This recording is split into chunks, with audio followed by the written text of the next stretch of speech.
and hope that stuff works that I set up on the stream. Okay, can you all hear us? Can everyone hear us? Is the mic quality okay? There might be some delay as well because I'm just still waiting till. Yeah, we have a little bit of a delay. I think by default, is it like 20 seconds or something? Yeah, there's defaulted delay for some reason. Yeah, people will start to see Oh, there we us. go. I see it now. People will start to see us. Just let us know if the mic audio volume's right, if the quality is okay, everything sounds good. Apparently. Yeah, it seems about 20 or 30 seconds delay. Okay. I just realized I can't actually see my chat. Okay. We ready? Yep. Okay. Yeah, chat is quite delayed. I don't think I can change that without like redoing everything, but it's fine. No, I think you'd have to redo everything. If we're in the middle of a question, by the time we need to answer the next one, everything will have caught up anyway. So, welcome everyone.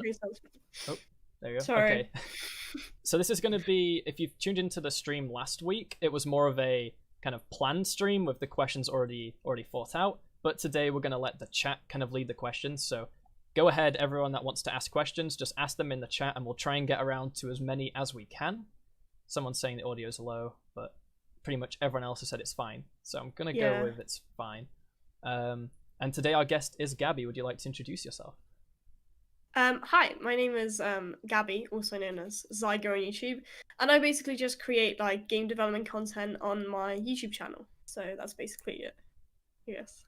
Okay, and all the links are down below for that kind of stuff. And then we're on this channel, so you're already on the channel here. Yeah, we still haven't got any questions yet. I don't know how long it'll be before we can. What's your favorite song? Oh God. Can we have game dev questions? I'm not here to start a war on music. Yeah, I feel like if I answer this, people are gonna have a go at me because I don't have. I don't even really have a favorite song. I just listen to like a variety of different songs. That's loud. Okay. How old are you? I think for every question, unless they're specifically directed, we'll just both take turns at answering them. Yeah. Okay. Yeah. So, I'm 19. I had to think about that for a second.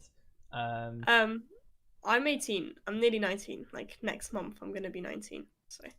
Yeah, I would have been. I guess we can mention about like what we're doing right now. So, last year I would have started university for computer science. That was what I was planning on doing. But then I thought I'd take a gap year and see how the channel and the community and everything we're doing is going.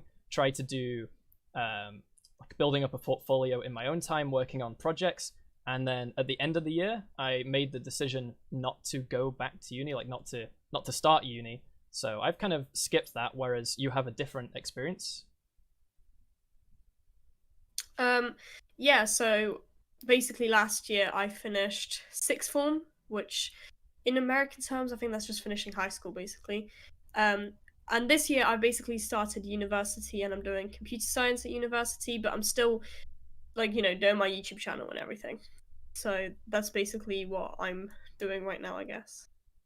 Yeah, I think everyone else I've had on the stream has been like in their 30s or older. I don't want to offend anyone that I've had that's not in their 30s or older, but yeah, this is, I think one thing is, yeah, most people, someone in chat said they thought I was 24. I don't know where they got that idea from.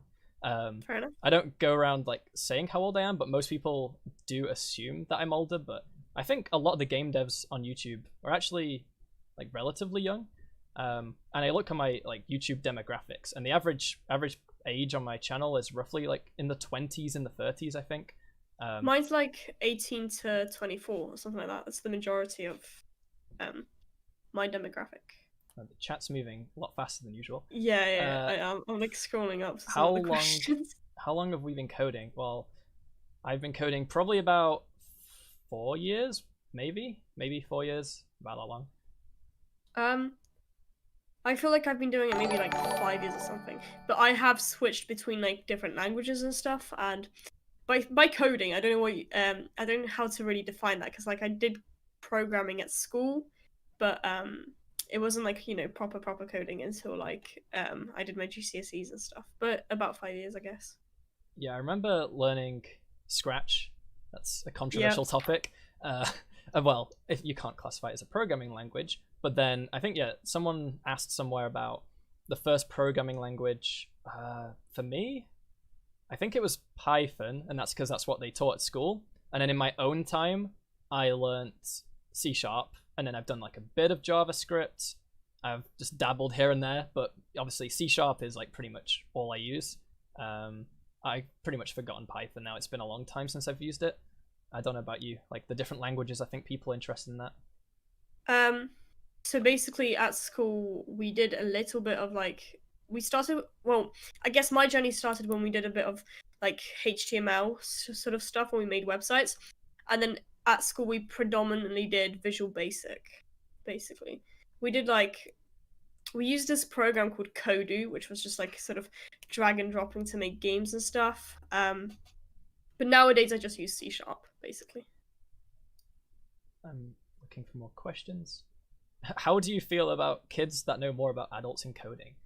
I mean, you know, there's young and old people that do coding. I remember, like, I've tried in the past to tell my parents, you know, like, oh, they should at least try and see what it's like. And they're like, oh, I'm too old for this. But then there's people who are older than my parents that are into it, obviously. So I don't think age really matters at all. I've heard people get into programming when they're in primary school, like really young. And, you know, it's just when you get interested. I tried self-teaching at like 13, maybe, and I just couldn't do it at the time.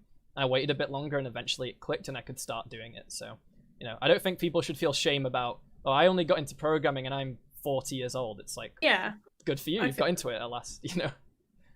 I feel like programming is the sort of thing you can get into, like, you know, whenever. Like, I think it's pretty much with any hobby. I feel like it doesn't matter how old you are. If you're gonna get into it, then, you know, good for you and stuff. If you start early, obviously you're probably gonna, I'm saying probably, but most likely you're gonna, you know more than a person who is a lot older and started a lot later and stuff. But, you know, it's just depends on, I don't know what I'm trying to say. I feel like just, yeah, start whenever. It's fun.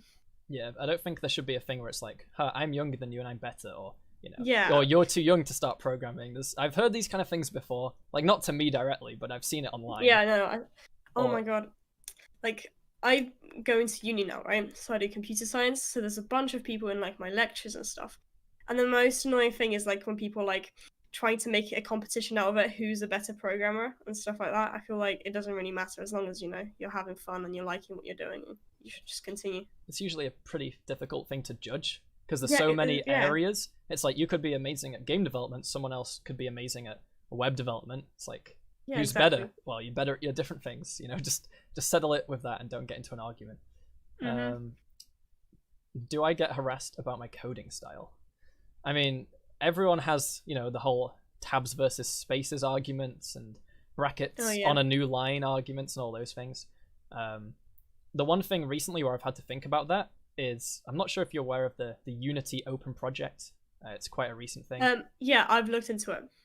Okay, yeah, so I've seen your video about it as well. Okay. So for those people who don't know, it's just like in software development, it's very common for open source development where the code's open source, people can contribute. If they have fixes for problems, they can report issues, and it's just very transparent. Companies can kind of prove to their users, you know, we're not trying to do anything dodgy back here. And Unity have tried it for games. I don't think anyone has tried doing it for games. I'm sorry if they have, but I've never heard of it. And they're trying to develop a game, and over time, multiple different genres of games, trying to make it open source so the community actually contributes and helps make the game. The problem there is everyone coding on the same project having different style preferences and how they code things and arguments about, we should do it this way, we should do it that way. And yeah, that's something I'm glad I don't have to deal with. That's more for the Unity team dealing with that.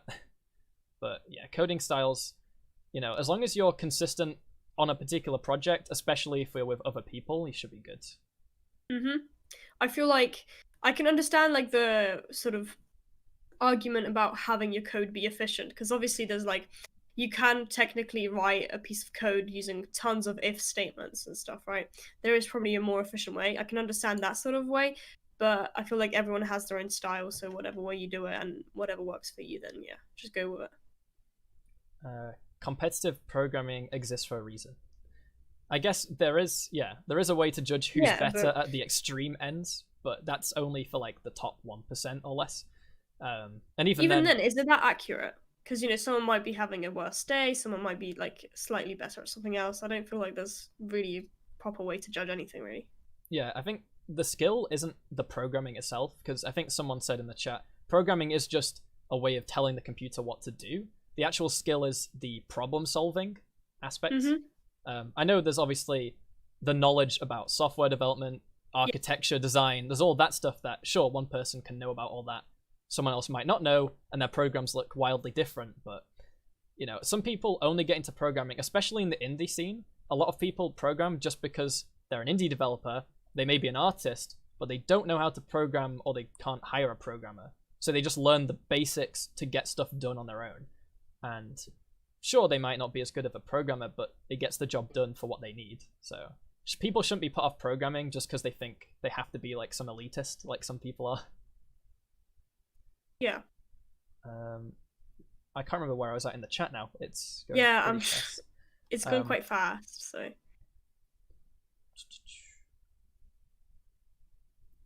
Okay. How do you make a career out of programming? I mean, obviously, there's multiple different ways. Are we the people to ask? Yeah. Also, I don't know. First of all, don't think if we're the people to ask, because I personally don't work in game development apart from YouTube. That's like my only sort of game development thing. But I guess if you want to be programmer. If you want to be a programmer or a game developer, there's many different ways you can get a job. Obviously, at a company, if you want, you can obviously, you know, start up your own business or work in a small indie business. There's loads of sort of, you know, places that you can work at. But I don't know if I'm the person to ask, because I don't know much about, you know, actually working. I think you gave pretty much the same answer I was going to give, but that reminds me. So what do you know what area you want to go into in computer science? Keep in mind, I know a lot of people, even throughout their career, shift into different areas anyway. You know. Yeah, I'm not gonna lie. Don't really know that much. For now, I want to continue doing my YouTube channel, see where that leads. I probably would want to work in like a company, either like a company that makes games or a company that develops like game engines, if that makes sense. Okay. But yeah, I don't really know right now. Have you tried like other areas of programming to see, you know? Oh, I've done like web stuff before, but I'm not really a fan of it. Not gonna lie, I prefer doing like game related stuff. I don't know, that's just personally in me.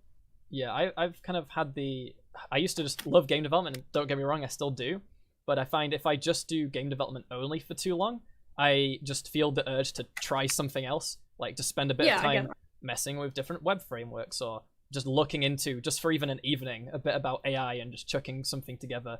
Because the thing with like Unity is you can make mobile apps in Unity, desktop apps, you can do artificial intelligence, machine learning in Unity.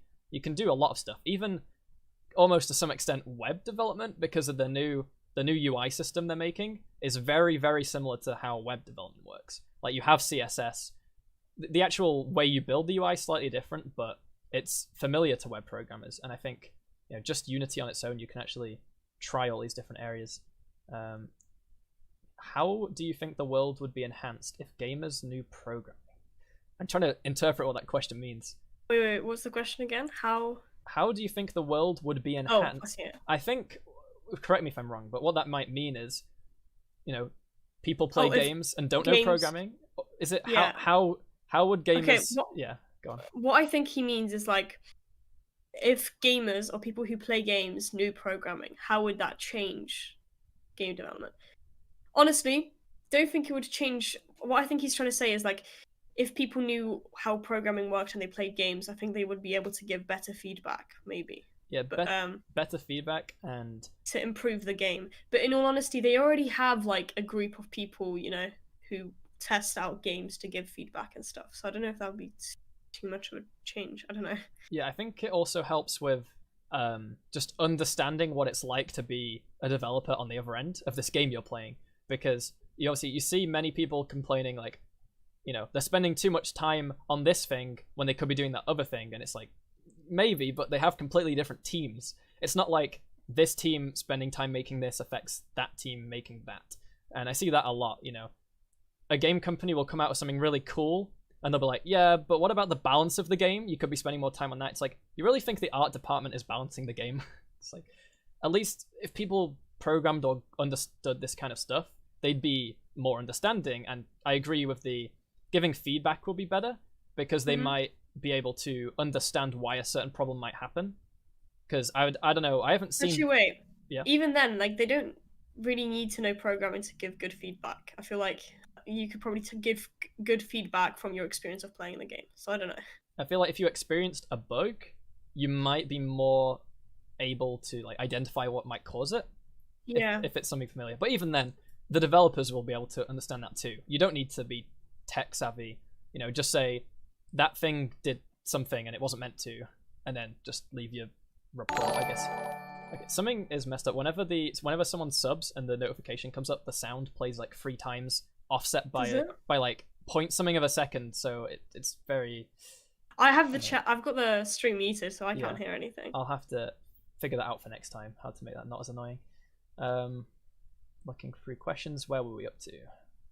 I answered something about gamers knowing programming, and now I've lost it. How far up was that? Oh, here we go. So what else do we have? Favorite video game? Oh. I don't know how I judge that. My favorite at the moment is Hades. I don't know if you know Hades. Oh my god, yeah, okay. Haven't played the game, but I've gotten it recommended by like 2 or 3 of my friends. Haven't played it though, yeah. Well, I got it a few days ago, and it's definitely worth it. I've played quite a bit. I wanted to play some earlier between work and the stream. I didn't get any chance, so after the stream, I'll probably be going back to play some Hades. For me, I play such a big variety of games that I can't really tell. But I have recently, like last week or maybe 2 weeks ago, on Epic Games, Enter the Gungeon was for free, so I've started playing that a bit, and I'm enjoying Enter the Gungeon right now. I've got quite a collection of roguelikes. I mean, I think Enter the Gungeon was one of the first that I played. I never played Binding of Isaac, though I know that's meant to be really good. And then Risk of Rain 2. I spent quite a bit of time on Risk of Rain 2. What else? Wizard of Legend. That was a really good one. And now Hades. And yeah, Hades is really good. I've completed the game in the sense that like get to the end of the run, but that doesn't mean the game's over. As with most roguelikes, you just keep going. Yeah. Favorite of all time. Favorite in terms of what's used up the most hours of my life. Probably League. Favorite game? Probably League has used up the most hours of my life. Yeah, same. Sadly. Well, I actually like the game. I like playing it with my friends, but yeah. Yeah, I definitely played more. Oh, go on. What were you saying? I've spent ages on League. Wait, I can even check how many. I don't want to. I really don't want to. I started. See, I've had multiple different accounts throughout my journey on League, but I started at like season 3, I think. Yeah, I started season 3. I was in the first year of high school. So you probably started in the last year of primary school on League. Yeah, but that's because basically what happened was my dad and uncle used to play it, so they got me into the game. Okay. Kind of weird. Yeah, I'm trying to think. I started in season 3 and I'm still playing now. Not as much as I did the last, like, I think 2 years ago or last year I played a lot. This year... Yeah, same. I haven't played this season that much. Yeah, we could just talk about League for the rest of the stream, but I feel like there'll be people here who don't know about League. Yeah. Oh, yeah, there's the annoying sound again when someone subscribes. I don't want people to stop subscribing, but I also don't want my ears to be destroyed by it. It'll be fine. Yeah, again, I can't remember what I was up to. We've already answered what's your favorite game. Someone says you are 100% better coding than them, but they've been working as an engineer for about a year now. Oh, it's someone saying you'd be able to get a job if you applied right now, apparently. I mean... I don't know if that's true, but thank you. I've had people join on stream and say that too. It is nice to hear, but yeah, I feel like you're not just going to immediately drop uni now to go for a job. No. Keep going down. When I was younger, I thought most PC gamers already knew programming, but that was wrong. Yeah, I feel like the ratio of programmers to PC gamers... It's more gamers than programmers, I feel like. Yeah. I wonder what percentage of programmers aren't gamers. I imagine there's a pretty big correlation between you're a gamer, you're a programmer. You mean you're a programmer, you're a gamer? Yeah, that way around. Probably not the other way around. What now? Someone's got a question for you. I'll just read it. Okay. I guess. As a devlogger, how much time do you spend on your projects, and how much time do you need to invest in preparing skits and cutting your videos? Okay. I don't know. You could probably answer it as well, because do you edit your own videos? Yeah, I do edit my own Yeah. videos. Okay. Yeah. So, in terms of actually developing a project, I work on my project every day. In terms of making a video, it depends. It probably takes more than like a week, only because like depends what the video is. When I've done a tutorial in the past, I can probably do a tutorial in a lot less time than making like a video of skits and stuff. In terms of editing, it takes quite a while. It depends what video. Once again, tutorial takes a bit less time because I've done a few in the past, and generally speaking, there's not much editing because it's more simpler and stuff. But in terms of like any of my other videos, it takes more than a day usually to edit it. Definitely more than a day, because I don't sit the whole day on it. I do take breaks and stuff. But yeah, it just takes a while because I grab a clip, grab it into Adobe After Effects, make some After Effects stuff, put it back into Premiere Pro and stuff, and Yeah, I think it takes a long time. when I used to do videos, I've tried so many different schedules of like how to do videos. There was a time when I'd do like one a week, times when I do one every day, not including weekends. I'd do like Monday to Friday. And at the time I thought this is the best way to be doing it. And then when I stopped doing that and I just went back to one a week, which means those videos are generally higher quality. I'm not rushing and just spewing out bad ideas. I'll just wait till that motorbike's come past. Yeah. Yeah, at the moment, like my current schedule is one, maybe two videos a week. It depends what they are. And I've got into the routine of editing so many videos, and I don't do devlogs or skits, really. It's just tutorials. So I've got into the routine of I can edit a video in half an hour. Like, assuming the raw footage, let's say on YouTube, my videos are about 15 minutes. So the raw footage, maybe between 20 and 25 with all the cuts and stuff, depending on what happens. Times for Unity to build the game before I play it, and me slipping up on my words and typing stuff wrong and going back. With all that, the raw footage is usually about 20 or 25 minutes, and it takes me just like 20 minutes to go through it all. And then when it's exporting, I just leave. I just hit export and go downstairs and make lunch or whatever. I usually record in the morning and just let it export over lunch.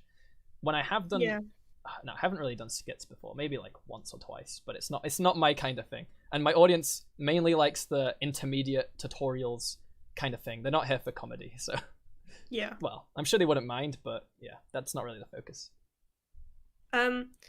So like what you said right now with when you said earlier about the schedule thing, I had a similar thing where I used to post once a week, and then I posted a lot more during a week. Than I did, where the quality sort of went down. So I went back to doing once a week, but now that I'm going to be doing content, game development, devlogs, and I'm also going to be doing some tutorials, I think what I'm going to be doing is posting one game development / like devlog a week, but more like 2 or 1 tutorial per week as well. So it'll be like 2 or 3 videos per week now, I think, hopefully, if I can do that. Yeah, I think with a skit or a comedy thing, the quality can vary a lot based on the time put in. Yeah. But with tutorials, it's there's only so much you can do when it is just a case of teaching with cuts. I over time I've just got faster at the whole workflow of doing everything, and I've found little shortcuts and just ways to do things faster. And yeah, I think that's it. We are looking into and thinking about an editor, or at least like ways to make the videos a bit more visually interesting, because right now it's pretty much all just in Unity with cuts showing the coding, talking about it, and the final product and testing it. But I'm thinking getting into a bit more of a every so often bring up kind of like a slideshow with some theory. I don't want to go too much on theory on YouTube, because people like short videos on YouTube. They don't want to sit there and be bored to death. But yeah, again, it's good to have some theory to understand why you're doing what you're doing. I feel like obviously there's different types of tutorials and stuff. Personally, like the tutorials I find most useful is I watch like a variety of different tutorials. One's where they explain the theory, and that's useful because then you know how it works and you can sort of use that to your advantage. But then also sometimes I just like to find a video that's short and I want to just get it done and stuff. So I think it just depends on the person who's watching it, but both are good ways of teaching people stuff. So yeah. Yeah, when I was more of a beginner, I enjoyed longer tutorials that were slower, so I could actually understand what's going on. But now I have, at least in Unity, I have a pretty firm grasp of most things. So if there's something I don't know and I watch a tutorial, it can be quick, and I'll just look for what I need to know, because I usually know what I need to know. It's when you Yeah. come into something new without knowing anything about Unity and you don't know what to do, what rigid body means, anything. What are all these terms that everyone's talking about? And it's the same where, even though I know programming, if I go do something else in programming and I've never used it before, I would prefer the slower stuff at the start. Or even reading documentation I've got into now. Like, Yeah. I don't mind just reading documentation anymore. That's literally pretty much what I do. Yeah. Like nowadays, I just read. I go on the Unity I don't know. Do you call it syntax or something? I go on the website where I look at like bits of things and I just use that. But if there's like something specific I need, I'd probably find a specific. I'll go on the syntax. But if there's something more general, I'll probably watch a tutorial on it and stuff. All right, I'm back at the question for you, and then I'm going down. Where are we? Someone asked, is that the roguelike about Hades' son escaping hell? It is. It is. And it's pretty good. I'm not going to give any spoilers. Let's move on. Okay. Enter the Gungeon. Yep. Okay, we got people just reminiscing about their roguelike playing. Yeah. They're going to go now and just start playing games instead of watching the stream. People were happy with us talking about League. Some people weren't happy. That's understandable. Yep. What else? In the future, are you going to play games made by viewers and make videos of their games? Do you want to answer that? Sure. I did like 2 videos where I played my viewers' games, but I probably won't do it again. I might do it like if I ever stream again, which I hopefully want to get into sometime when I have like more free time. I might play viewers' games then. But the issue with just me playing them and reviewing them and stuff was that people like I tried to give what's it called, like not negative or positive feedback. I tried to give sort of more feedback that they would that'd be more useful. I can't remember the constructive criticism. Yeah, there you go. Yeah, constructive criticism to help them sort of because there's certain parts of like some games were a lot better and some were a lot worse because I say worse, but it's basically there was different skill levels between the people who made the games, and obviously so firstly, I think it's quite hard to just judge a game by what it is because I don't know what the sort of what the finish line of that game is, like what it's meant to be and stuff.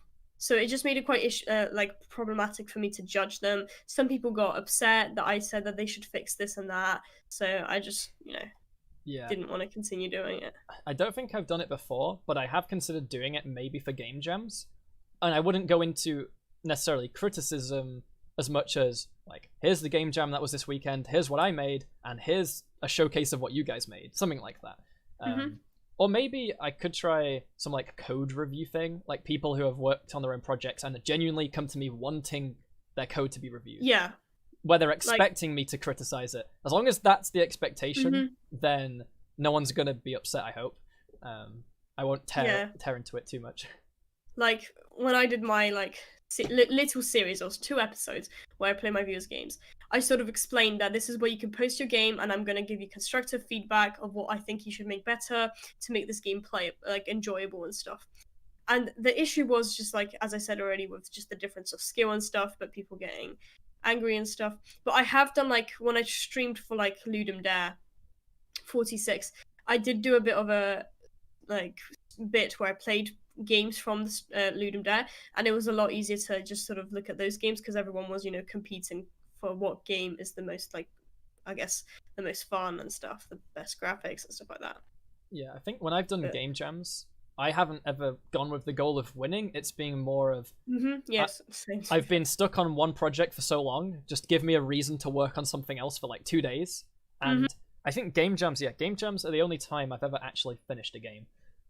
Yeah, same. Because in my own time, I just work on my own projects, I mess around with new packages and just try and make little demos of things and come up with video ideas. But when it's a game jam, it's like, now I can actually make a game. People don't expect it to be good because it's made in 2 days, and there's a time limit of 2 days, so you get stuff done faster. Yeah, literally, like when I did Ludum Dare, I wasn't like going into it with the thought of winning because it was my first time ever doing like a proper game jam and stuff, so I wasn't going to be great at it anyway. It was the first time where I completed finished a small sort of game, and I think they're just fun. So how many of you entered? Chance, go ahead. Not that many actually. I've done like a Brackies one before. I did a Ludum Dare.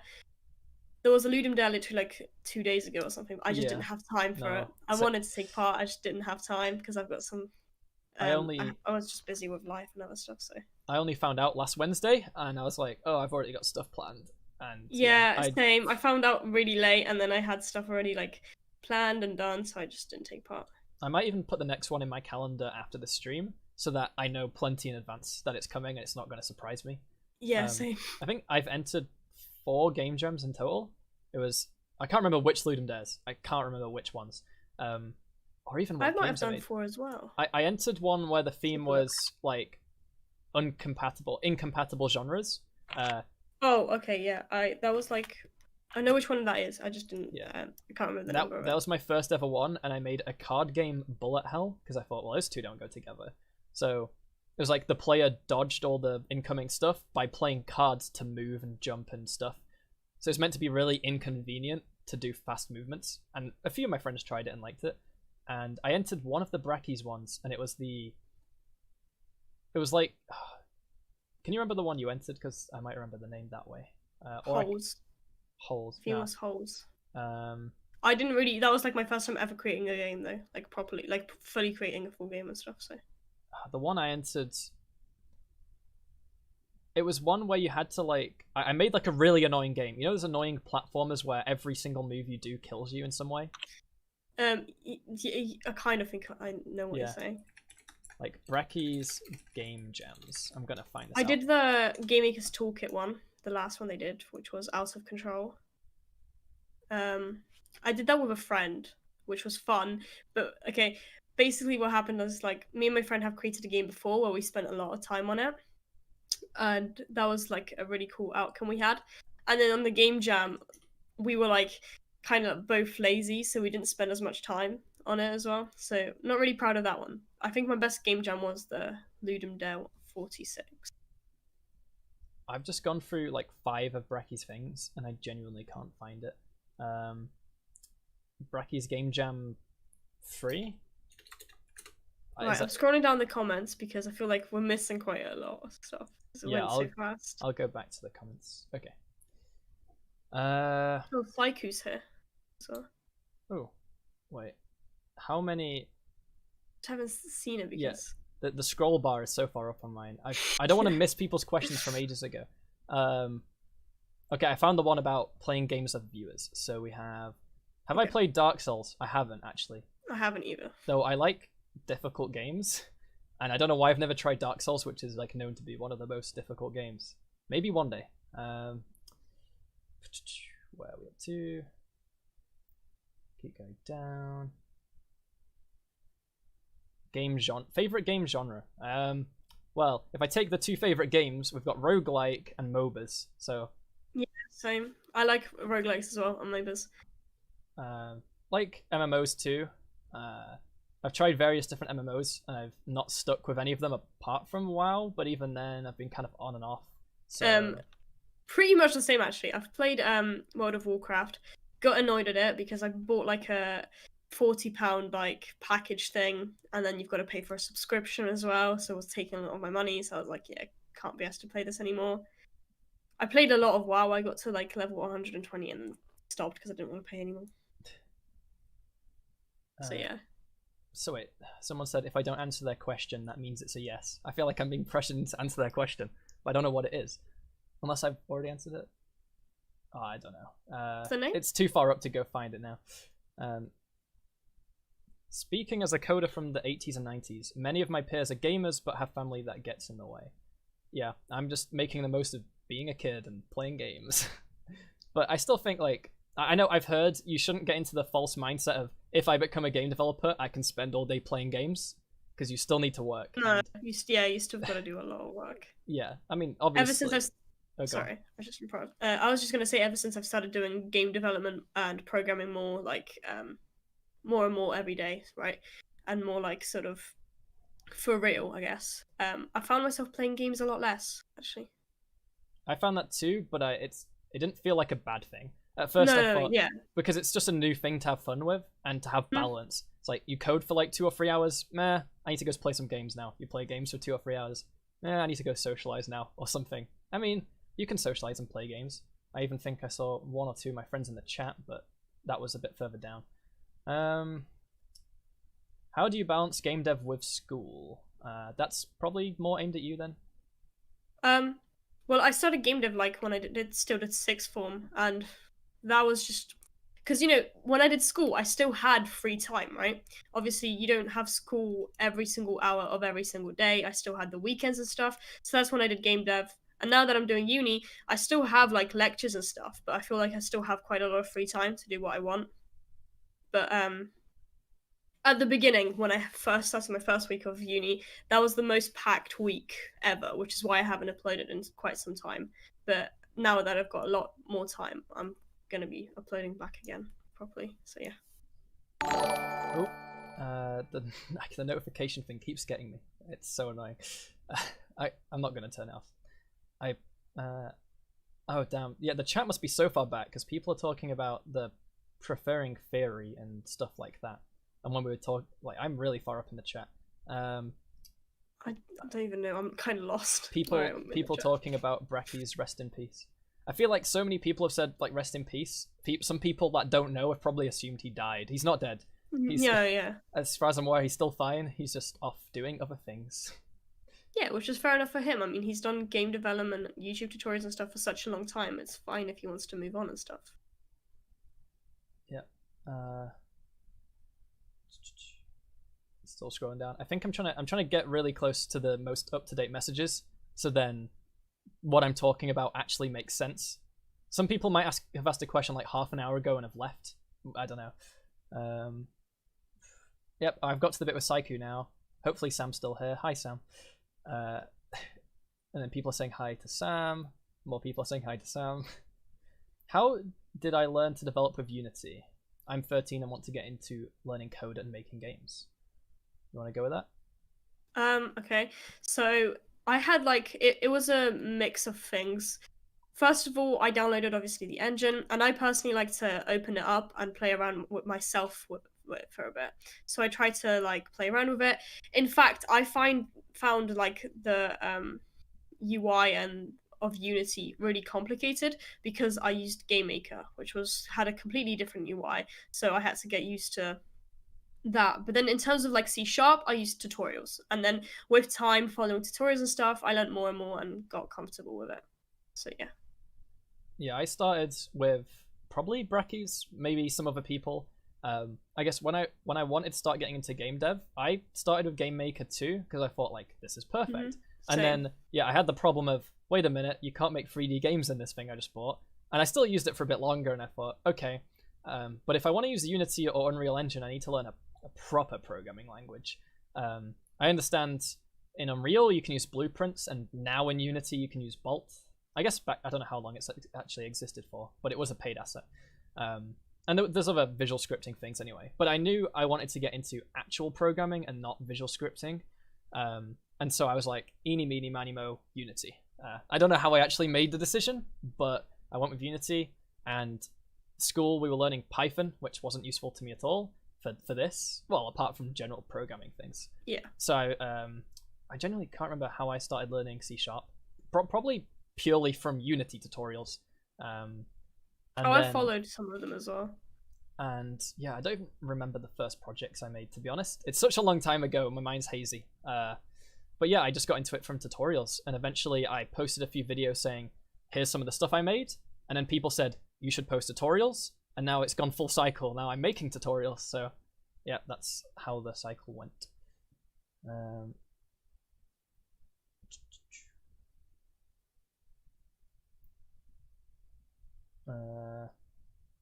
Oh, yeah, there's so much in the chat. Oh, it stopped scrolling now. I'm at the bottom. Okay. What did you accomplish in Scratch? Nothing. I don't remember. I don't know if I ever even saved the project. I probably opened it, messed around for a bit. Cool, closed it. Yeah, we did stuff at school. Not gonna lie, I hate Scratch. Find it so annoying. It hasn't taught me anything useful with programming in general. So it's not even visual scripting. It's literally just code blocks. It's so much. Yeah, you're dragging and dropping stuff already there. It's just more of like a baby programming thing. Like, don't get me wrong, I guess it might be good to get kids interested, but you don't want to give them the false sense of like, this is what professional software engineers do. No. They just grab these blocks and they put them in here. Yeah. No, it's all fun. They hit the little green flag and it goes. Wow. Yeah, it's... My issue with programs like Scratch, for example, Kodu and stuff like that, is also like, obviously it's completely like drag and dropping, which is fine because I guess Game Maker does that as well. But it also just kind of limits you. Like, there's only really like one or two ways of doing things. You can't, you know, test out different methods of doing stuff. And, yeah.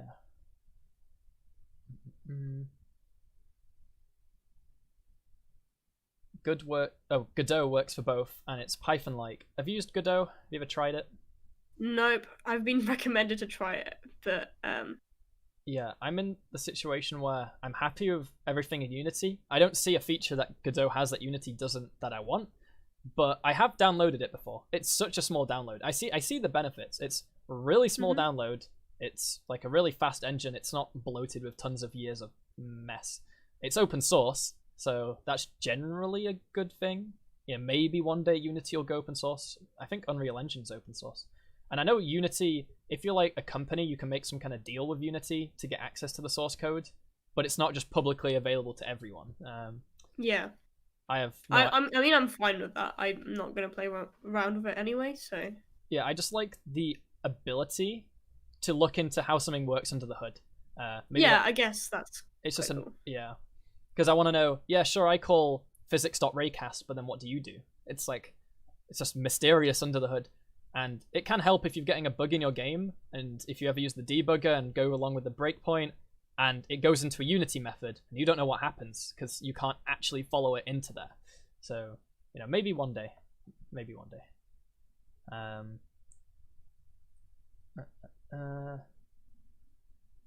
Where was I? What do you think about people saying you're kind of a female Danny? Oh god, right.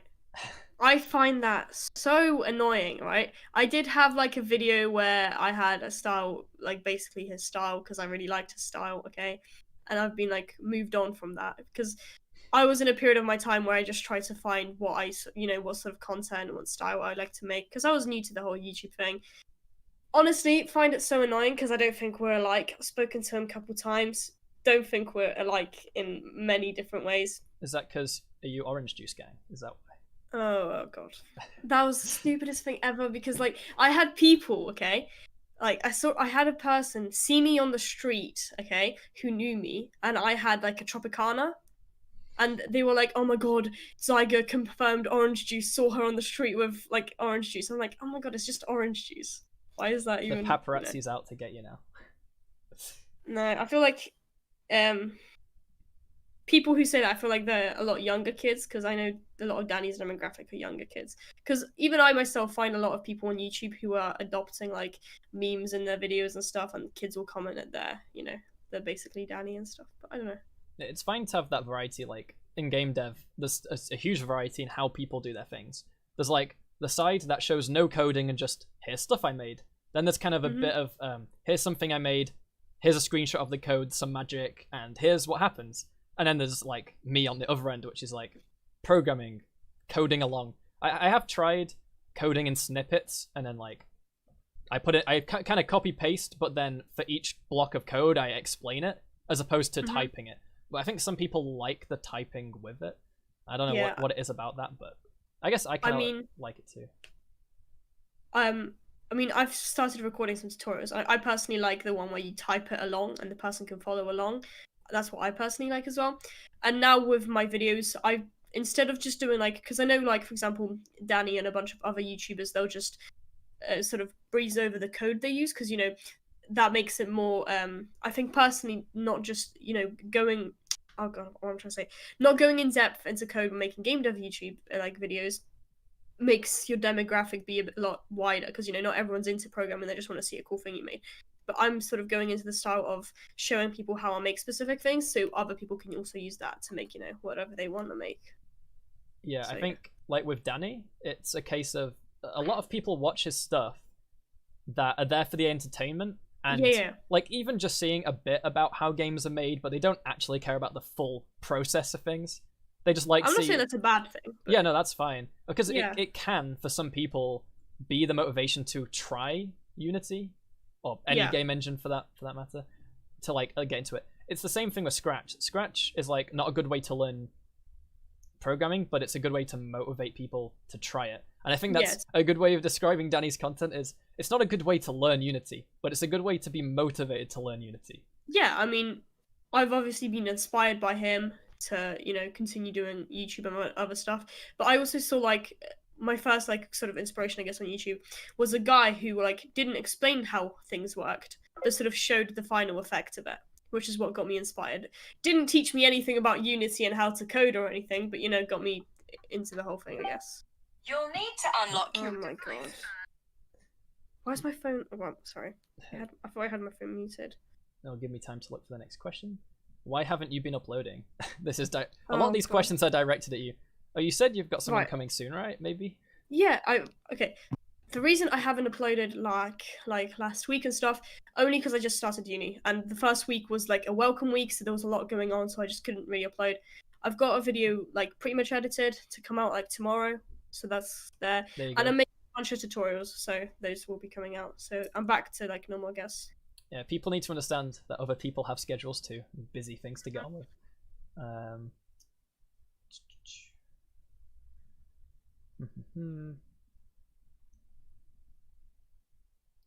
How do you handle imposter syndrome? I think that's for both of us, assuming you're aware of what that means. Yeah. Yeah.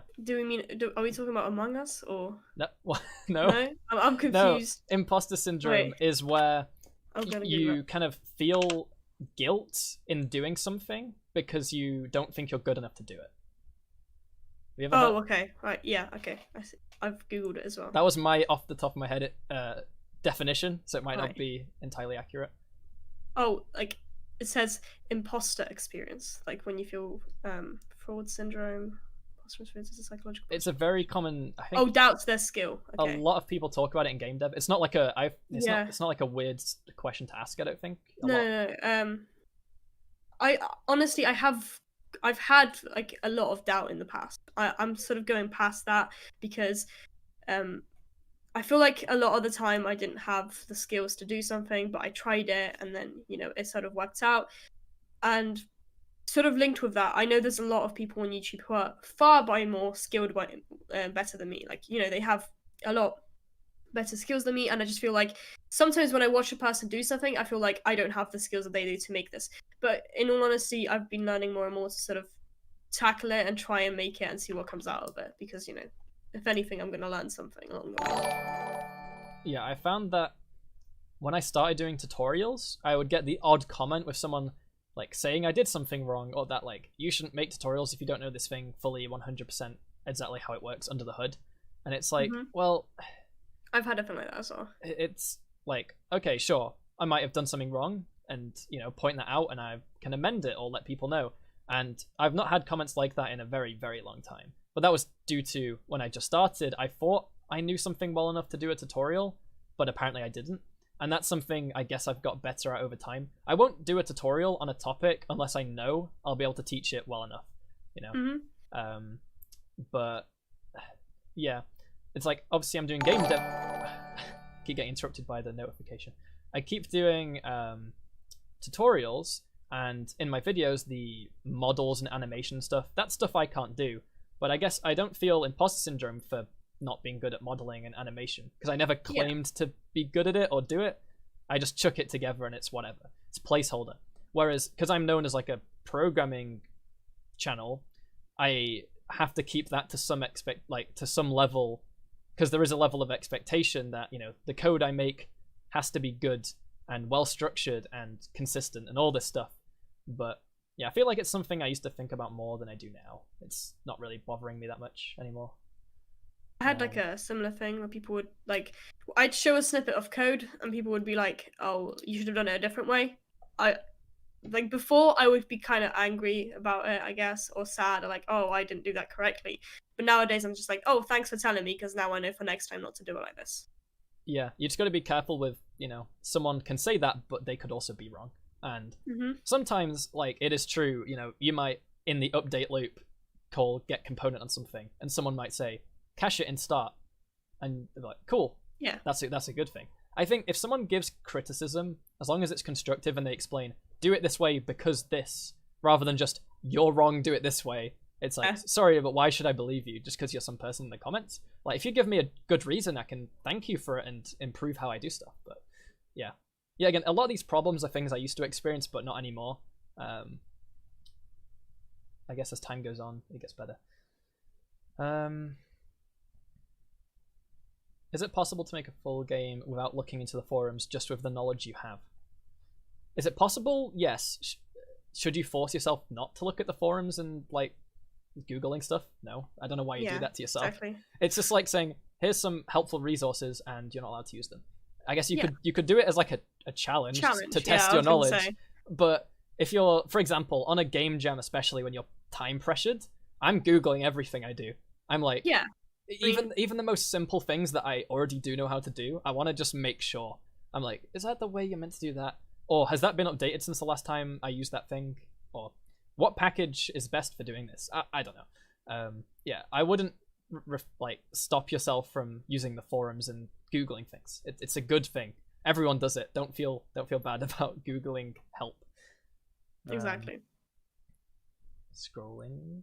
I feel like some people who don't program on a daily, or like I guess aren't used to programming, can have a go at you for Googling stuff. I personally don't think there's anything wrong with Googling stuff, because that's sort of the way I learn and the way a lot of other people learn. So yeah, if you've ever been on like r/programming humor, anything like that, everyone's just always memeing about, like, it's probably the only industry where the norm is to Google stuff all the time. Like, everything else, you've got to have the knowledge with you, but programmers are just like, yeah, I don't know how to cast to an int, let me just how to do that in C#. I don't know. That was like a bad example. I'm pretty sure people know how to do that. But even then, you have those moments where you forget the most basic thing. Yeah, and you just Google especially game jams. Yeah. I start a game jam, I freeze up, I'm like, okay, I don't even know how to, like, get a component or something in Unity. It's like when you're not under that pressure, you think, oh, I know how to do it. But then when you're in the pressure, it can just go.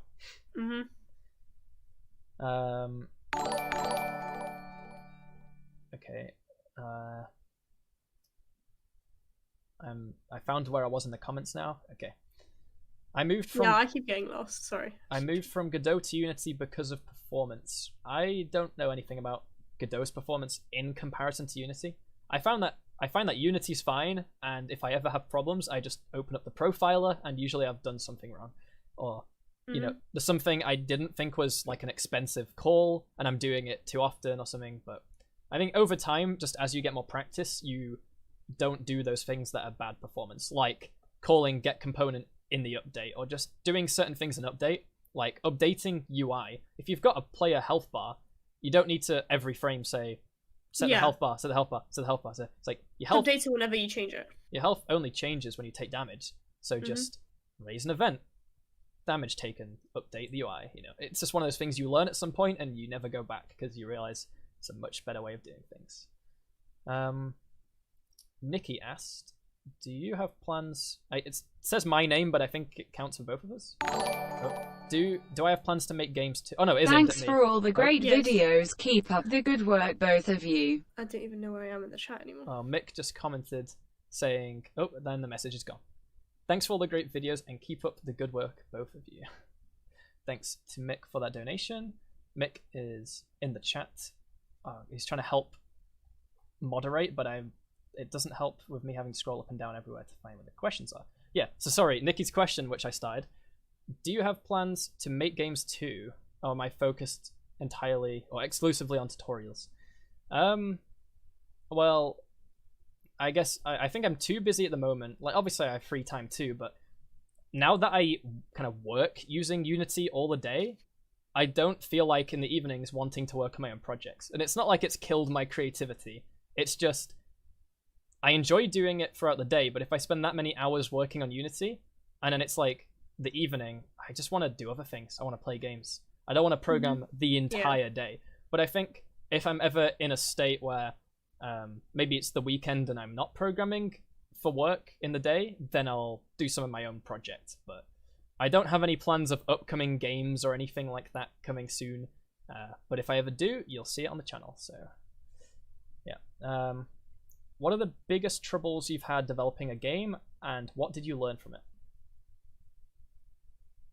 If you want to take that one. Okay, so developing a game, back up your project. You know, the amounts of times that something has like crashed, something's got deleted, and I had to restart it. Just back up your project. General bugs in the game, they can be annoying, and you can find fixes for them. I think the most annoying thing is if you actually like lose a lot of work. So. Do you use GitHub and source control? Yeah, now I use source control. Now you use source control. Yeah, I used to not, and it was bad. Yeah, there was a time when I didn't use it too, but ever since then, you just don't have problems. That is your backing up, basically. As long as you use it correctly and you do remember to commit frequently enough, then and push your stuff over to GitHub. Yeah, everything should be good. I don't think I've had problems with like corrupted projects because of PC crashes in a long time. I mean, I haven't had a PC crash since I last upgraded some of my parts, because the PC was getting quite old, but last Christmas I treated myself to an upgrade, and it's worked fine ever since.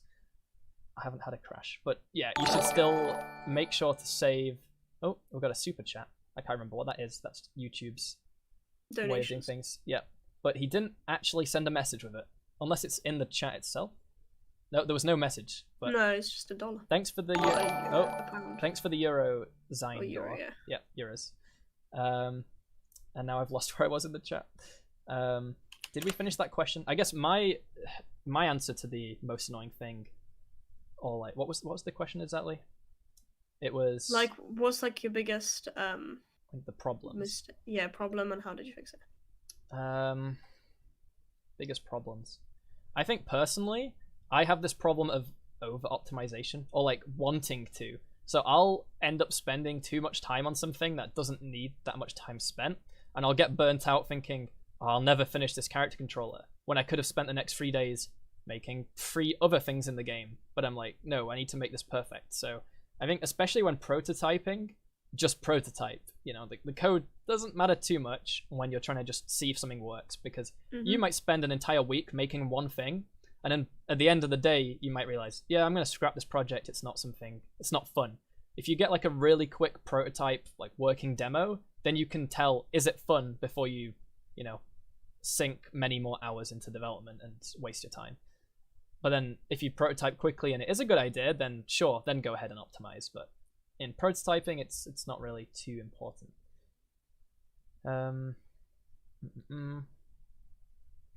How do you go about looking at someone else's code? I guess that just means in general, like, any time when you have to look at code that someone else has written. I mean, I guess you have the times when it's code for something you know and code for something you don't know. Like if you're trying to learn something... Oh. If you're trying to learn something new... Wait, can you tell people a bit about the upcoming GameDev TV I don't course? hear it, so I don't know. Yeah. I will talk about it after this question, Nick. Okay. So, where was I? Yeah, these notification things are so loud, it messes up my train of thought. I've got the question here. Yeah, so when looking at someone else's code, I don't really have problems with it. Maybe when I was newer to code and I didn't understand things, especially if you're looking at some code in a language you've never used. The more you program, the more you just understand languages you've never seen before. It just makes sense, because you recognize patterns across languages, because they're all somewhat similar. I don't know, have you had to read many or much of other people's code? I've read quite a bit. Even like at uni now, we got given like some snippets of codes and we've got to change it and stuff. And I feel like just as you get more used to programming, it gets a lot easier to read other people's codes, because you understand the syntax a lot more, you understand what bits mean a lot more. And just generally, as you said, the more programming you do, the better understanding you have of languages that you don't even know, because there is parts of it that are similar, there are parts of it that, you can kind of relate to and stuff.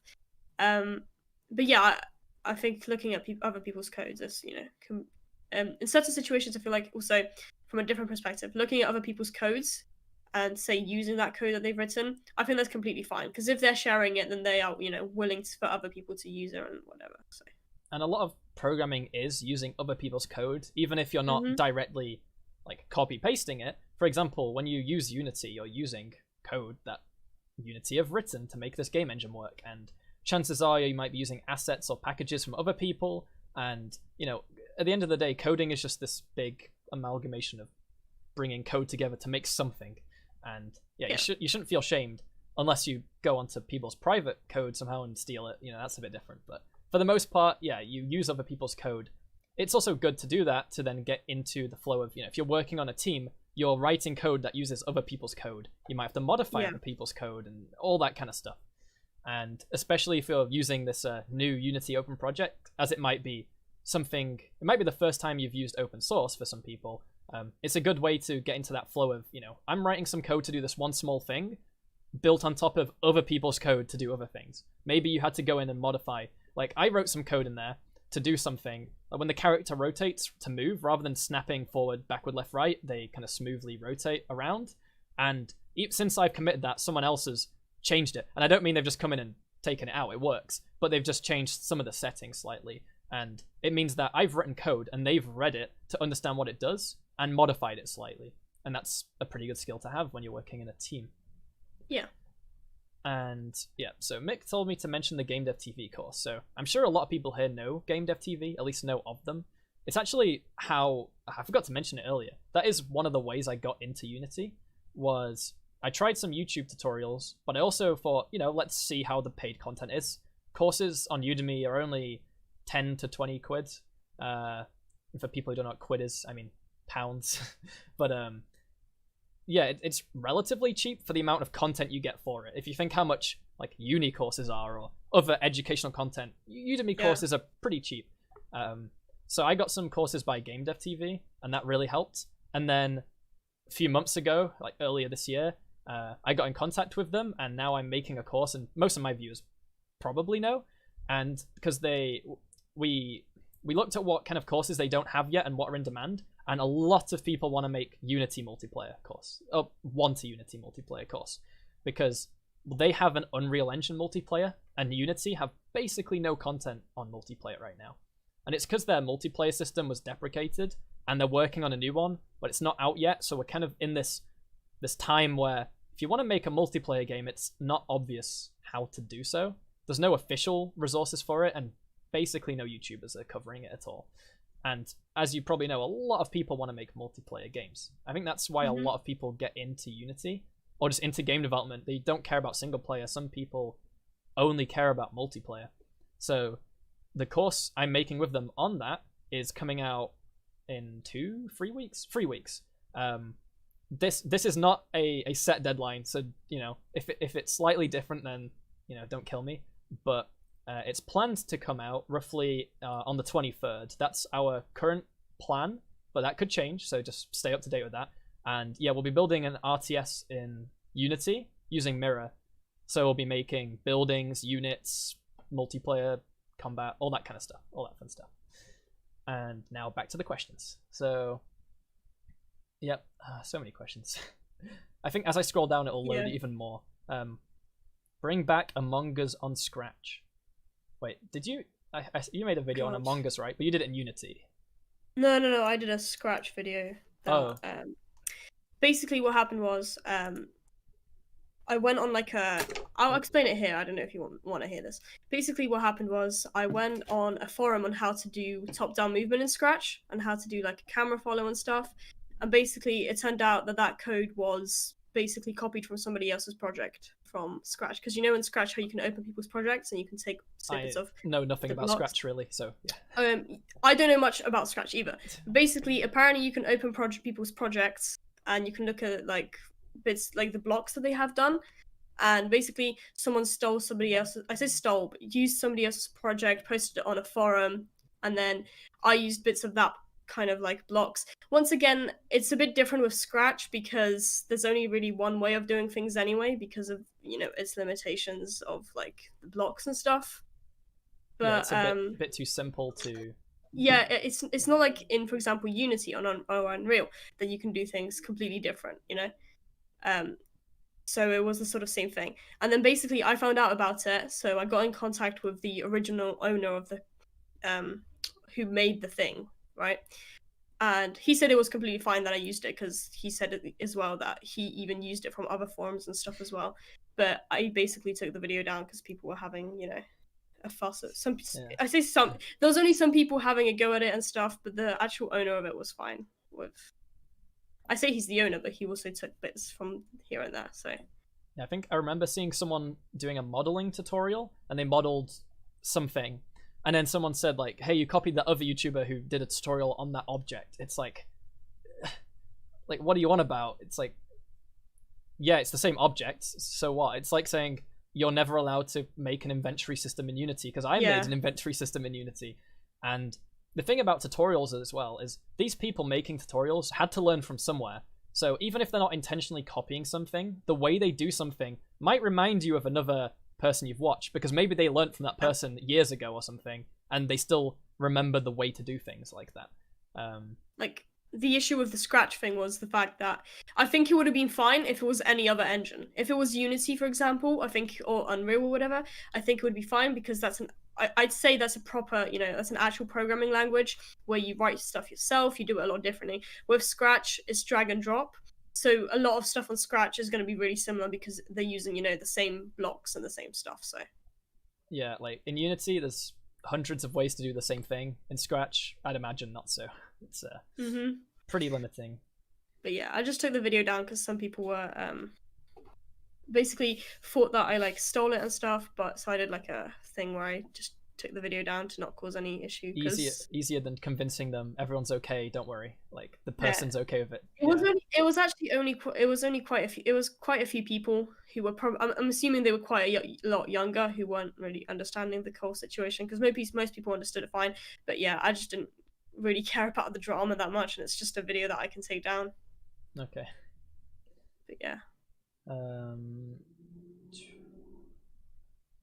How is it like to record videos for your YouTube channel and go to school? I think, did we have that question already? It's a different question, like a different person maybe asking the same thing.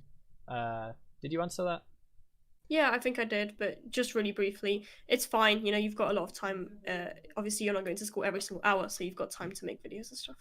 Yeah, like when I was in high school, so when I was in like sixth form and I was doing videos then, I just find time in the evenings to do it. And like we said, when you get into programming and stuff, you might do your hobbies less, because when you're learning something like programming, you can consider it a hobby at the same time as doing it for, let's say, YouTube or work or whatever. You can enjoy your work, you know, it's not like work has to be a bad thing. So even though I normally get home from school and just want to play games all evening, I would split that in some gaming, some programming, and so, you know, be at least slightly productive. But also, yeah, I would do videos. I'm trying to think back in sixth form how many I did a week. I think I tried 1 a week, I tried 5 a week, I tried 3 a week. Oh god, I did like 1 a week. Yeah. I was really committed at some point, but I realized just because I'm committed doesn't mean the quality's getting any better at the time. Doing 5 a week, I just had to come up with any idea possible. And yeah, I kind of had a bit of a burnout after that, but now I'm happy just doing 1 or 2 a week. It's plenty. You know, people are happy with it, and I'm happy with it, so everything is good. Keep going.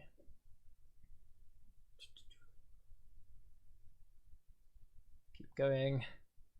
Obviously, I'm trying to just go past all the conversation and see the questions in here. Yeah.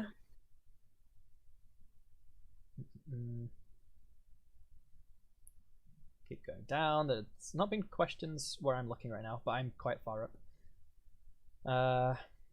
Keep going. I'm just lost. I'm at the bottom of the chat because. Keep going again. Stack Overflow. Just someone said Stack Overflow.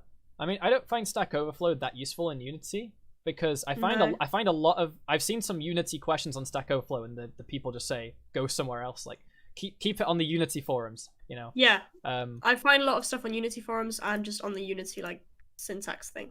Yeah, I find with what is it?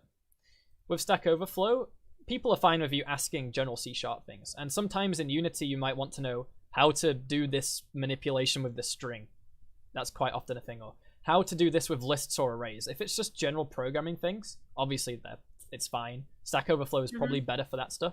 because I don't think you'll find how to sort an array on the Unity forums. You'll find them on Stack Overflow. Whereas people like having the stuff in the place they belong, rather than having Unity on one and non-Unity on the other. I know people are pretty picky about what's on their website and stuff. You know, they just don't want to deal with answering Unity questions on Stack Overflow, I find. Yeah. Going. So I've scrolled down so much that it like loads more, and then I lose completely where I am because the little slider moves.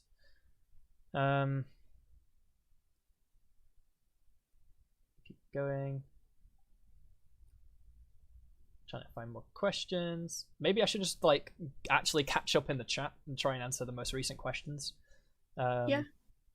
Okay. I'm just going to scroll right to the bottom. So what kind of questions are there? Do you have to deal with toxicity in the game dev community regularly? I don't know. Is that aimed at both of us? Okay. Or maybe at you? I feel like I can answer that quite well. Game dev YouTubers and game dev people, I don't find like any toxicity. I feel like the game dev community is just such a nice place compared to like other communities on YouTube itself. There is obviously people who are going to be toxic, who are going to have a go at you in the comments and stuff, but that's to be expected everywhere. But yeah, generally speaking, I think the game dev community is amazing. So yeah, I agree with that. I mean, you get the odd comment. Like, I've had, someone might give a video suggestion, and just because I don't do it in my next video, they start going crazy. And it's like, well, first of all, you're not entitled to have the video you want when there's other people wanting. Like, I usually look at all the comments and I just decide, what do most people want to see and what do I want to cover, and kind of work out what to do. And I get more suggestions than I have time to make videos, so it's impossible to make everyone happy. And it's just how it is. That's why a good thing is having so many different content creators is you can probably find somewhere like whatever you want to find. There'll be someone doing it. And like worst case scenario, you don't find a content creator answering a question, you can make a forum post. And the Unity forums I found are pretty responsive. If you ask it depends. If you ask a good question, you generally get good responses. Yeah, I've asked a few questions and the response has been fine. But I've also seen some questions that just like, they're not good questions for people to answer. Like, they're just, I say the dumb questions, I guess no question is really dumb, but they're just like really specific stuff that people can't really answer that well because you're not giving enough info about it. Yeah, that's one of the problems with suggestions I get is someone will say, can you teach me how to make, and then just lists a very, very specific mechanic in a very specific type of game, and make a series on it or something. And it's like with series type videos, I've tried in the past and it never works out because I either get bored, other people get bored, it eats up time when I could be trying a variety of content. And YouTube is a really good place for, once or twice a week, the YouTuber brings out a new video on something exciting, not just, this is part 25 of the Making an Inventory series, where I'm already bored. I've seen like a tutorial which has over 1,000 episodes in it. Yeah, I think it works for like Minecraft Let's Plays, and maybe nothing else. Let's Plays it works for. Tutorials. Anyone I know that's tried it has the same opinion as me, is that it just doesn't work out. I tried to do one, didn't work out because people lost interest quite fast, and personally I just got bored of it. I did like 2 or 3 episodes and I was like, I just don't want to do this anymore. So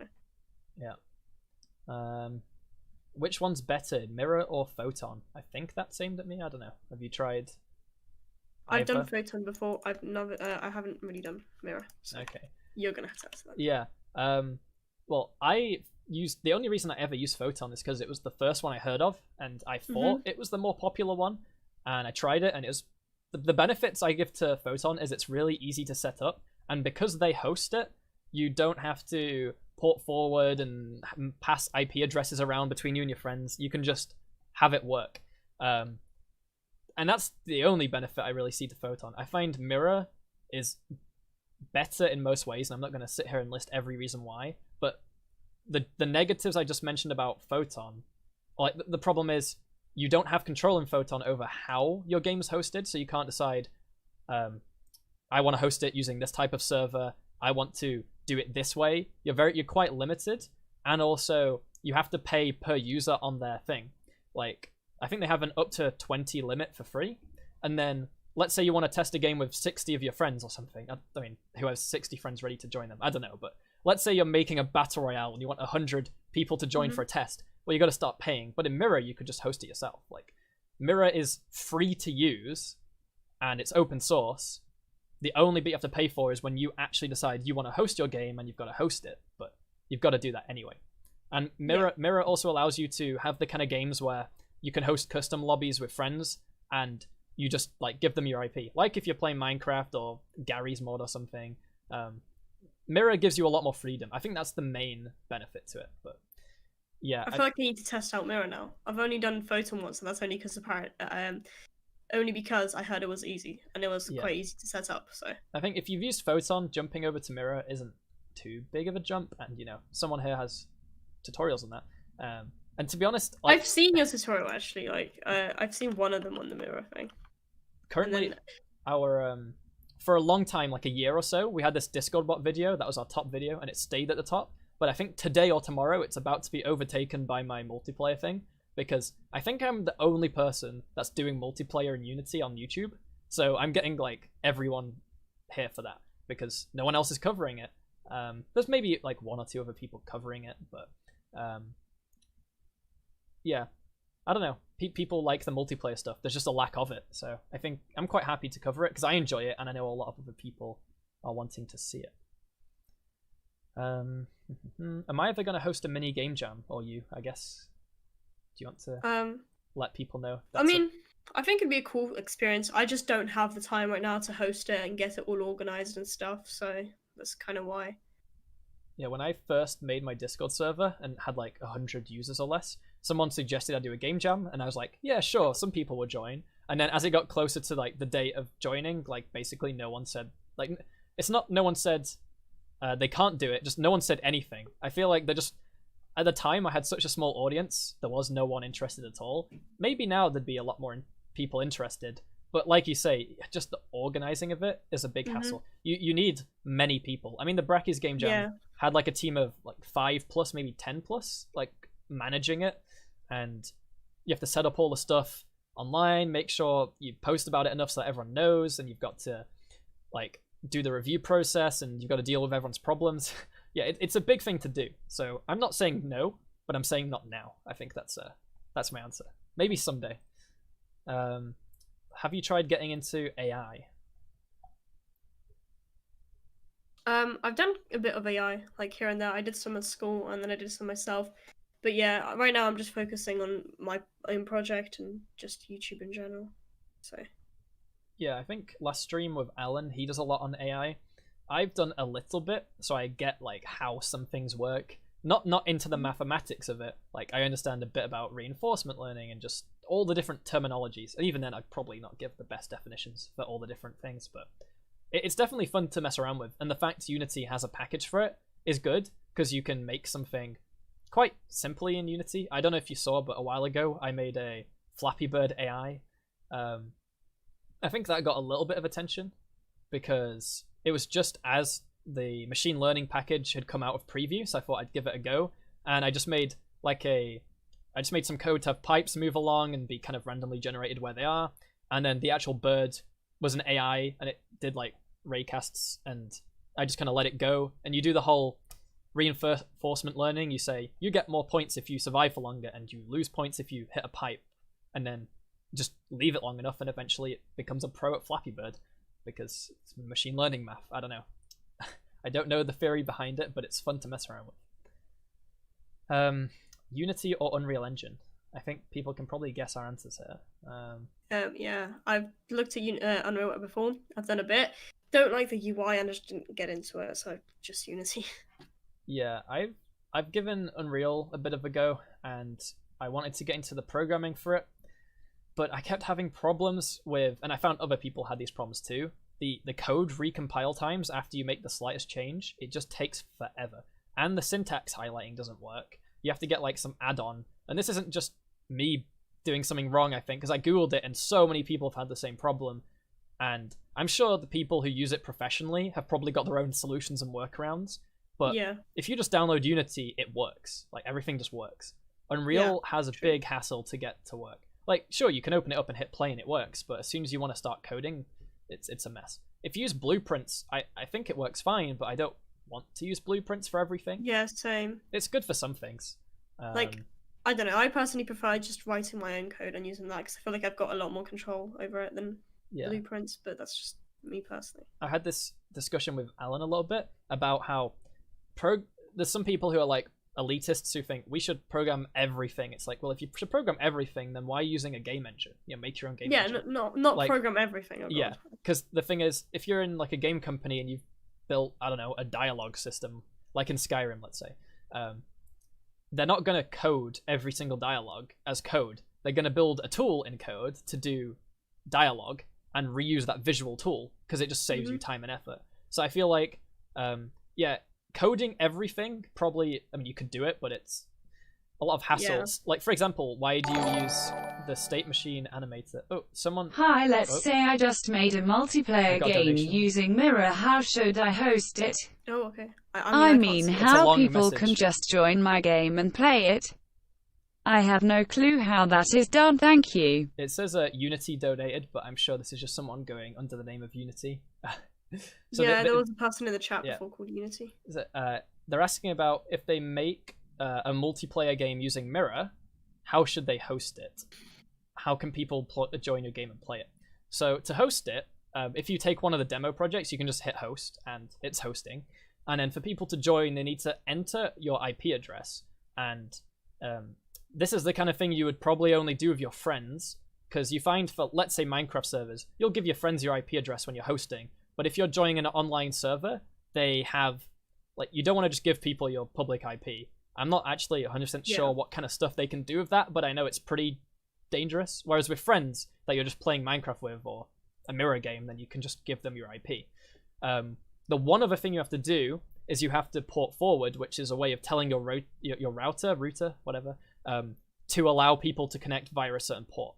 And the problem is, if you're, let's say, at university, you can't edit your router settings and you can't mess with all that. I found pretty much no one is able to at uni because there's limits on what you can mess with. Obviously. And also some people's parents probably won't let them. Also, it's, it varies per router. I can't make a tutorial on it because I'm with whatever internet provider and other people have different internet providers and it's a completely different way of doing things. Yeah. So you'd have to look up how to do it for your internet provider.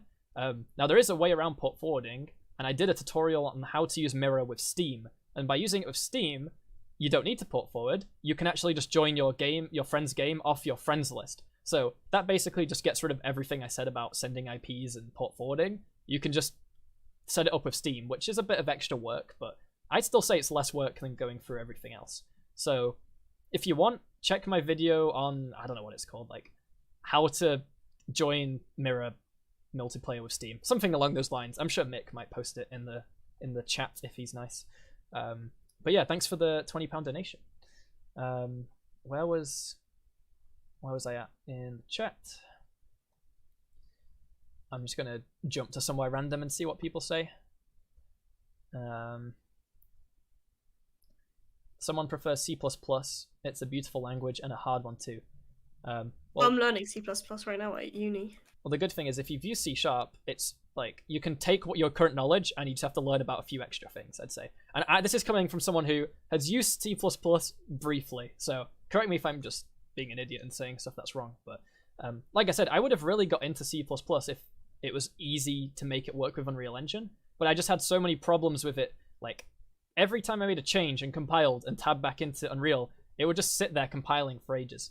And it's not like my computer was being slow, because if I use Godot or Unity, it's absolutely fine. It's super fast. But yeah, and when I googled it, I had other people with the same problem. So, and also apparently Unreal Engine gets really slow when you get a huge project. Unity handles that a lot better, I think.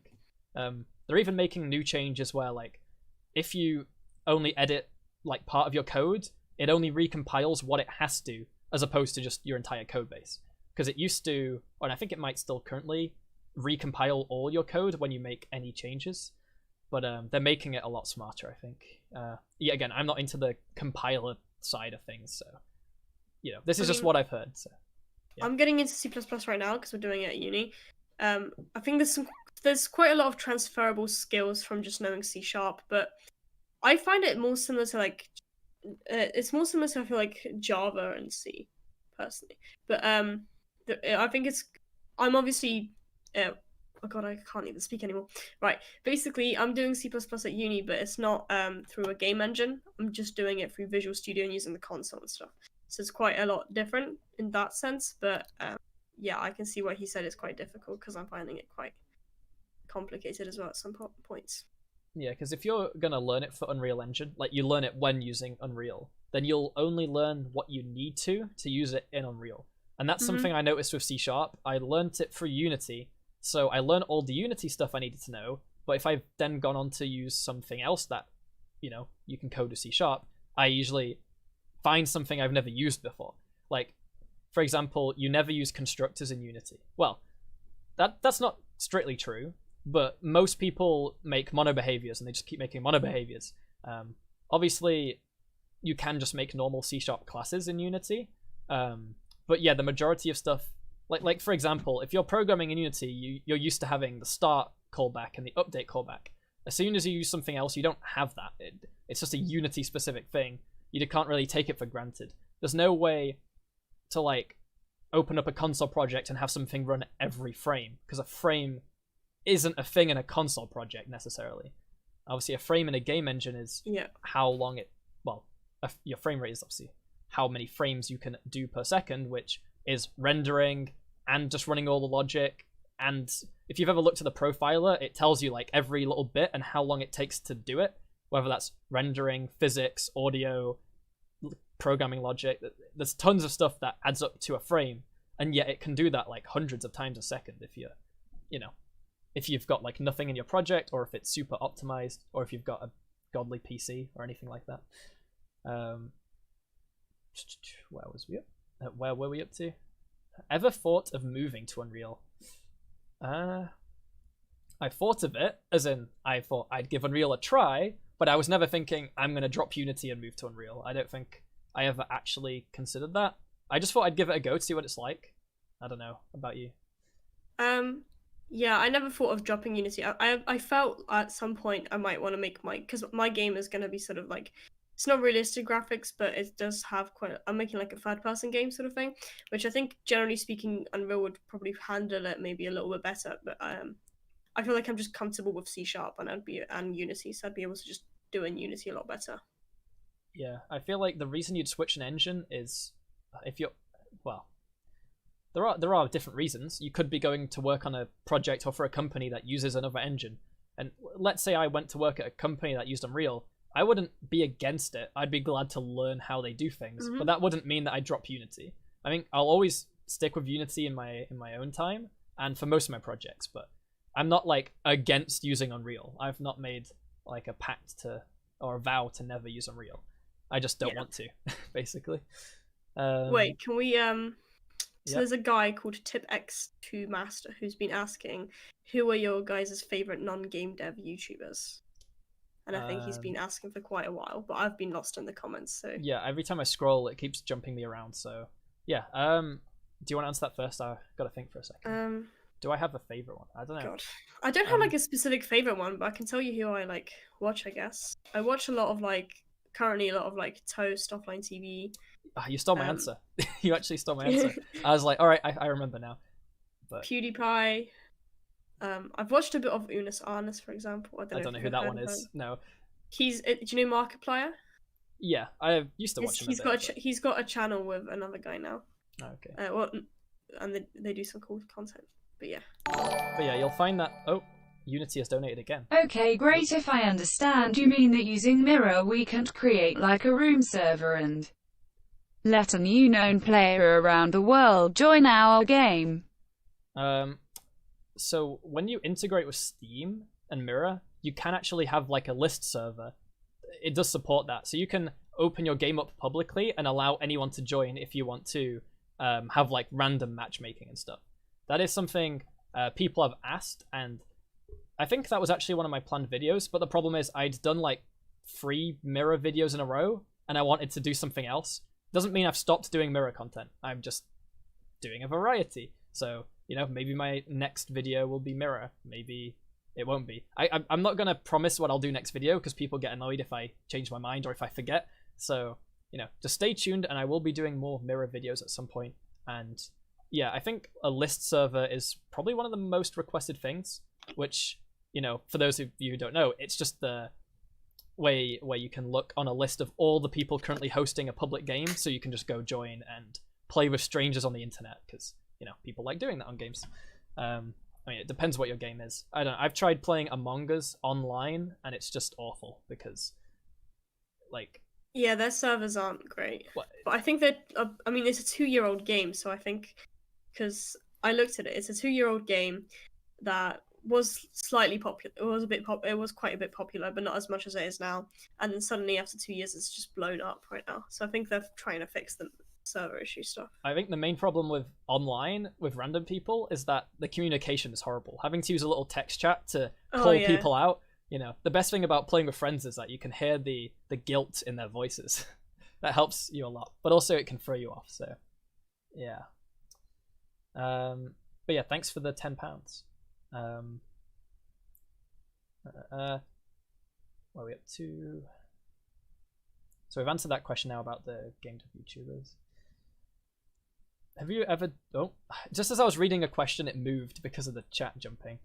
It was something about API or web or something in Unity. I've completely lost it now. Damn, I'll have to try and find it again. Found it. Have you ever done something with API in Unity or web development? So it just means with APIs. I don't know. What's your knowledge on APIs? I haven't done much API stuff. I've used like a Discord API and a Twitter API before, but not to a good extent at all. Yeah, I mean, using an API isn't really. Wait, okay, so I've used it for making a Discord bot. I've also tried with a Twitter bot once just to mess around, but I never made an actual serious bot that I've kept hosting or anything. Though the bot in our Discord server we made and is hosted 24/7. And then I guess in Unity, it's not like an online API, but you're still using, I mean, people refer to it more as an SDK, a software development kit. So an API is just, a way of you writing code that calls someone else's code. And that is kind of what you're doing in Unity. It's just not via the internet. Whereas with Discord, it is, right? You might have a Discord bot that will give someone a role when they join the server. And that's all, online.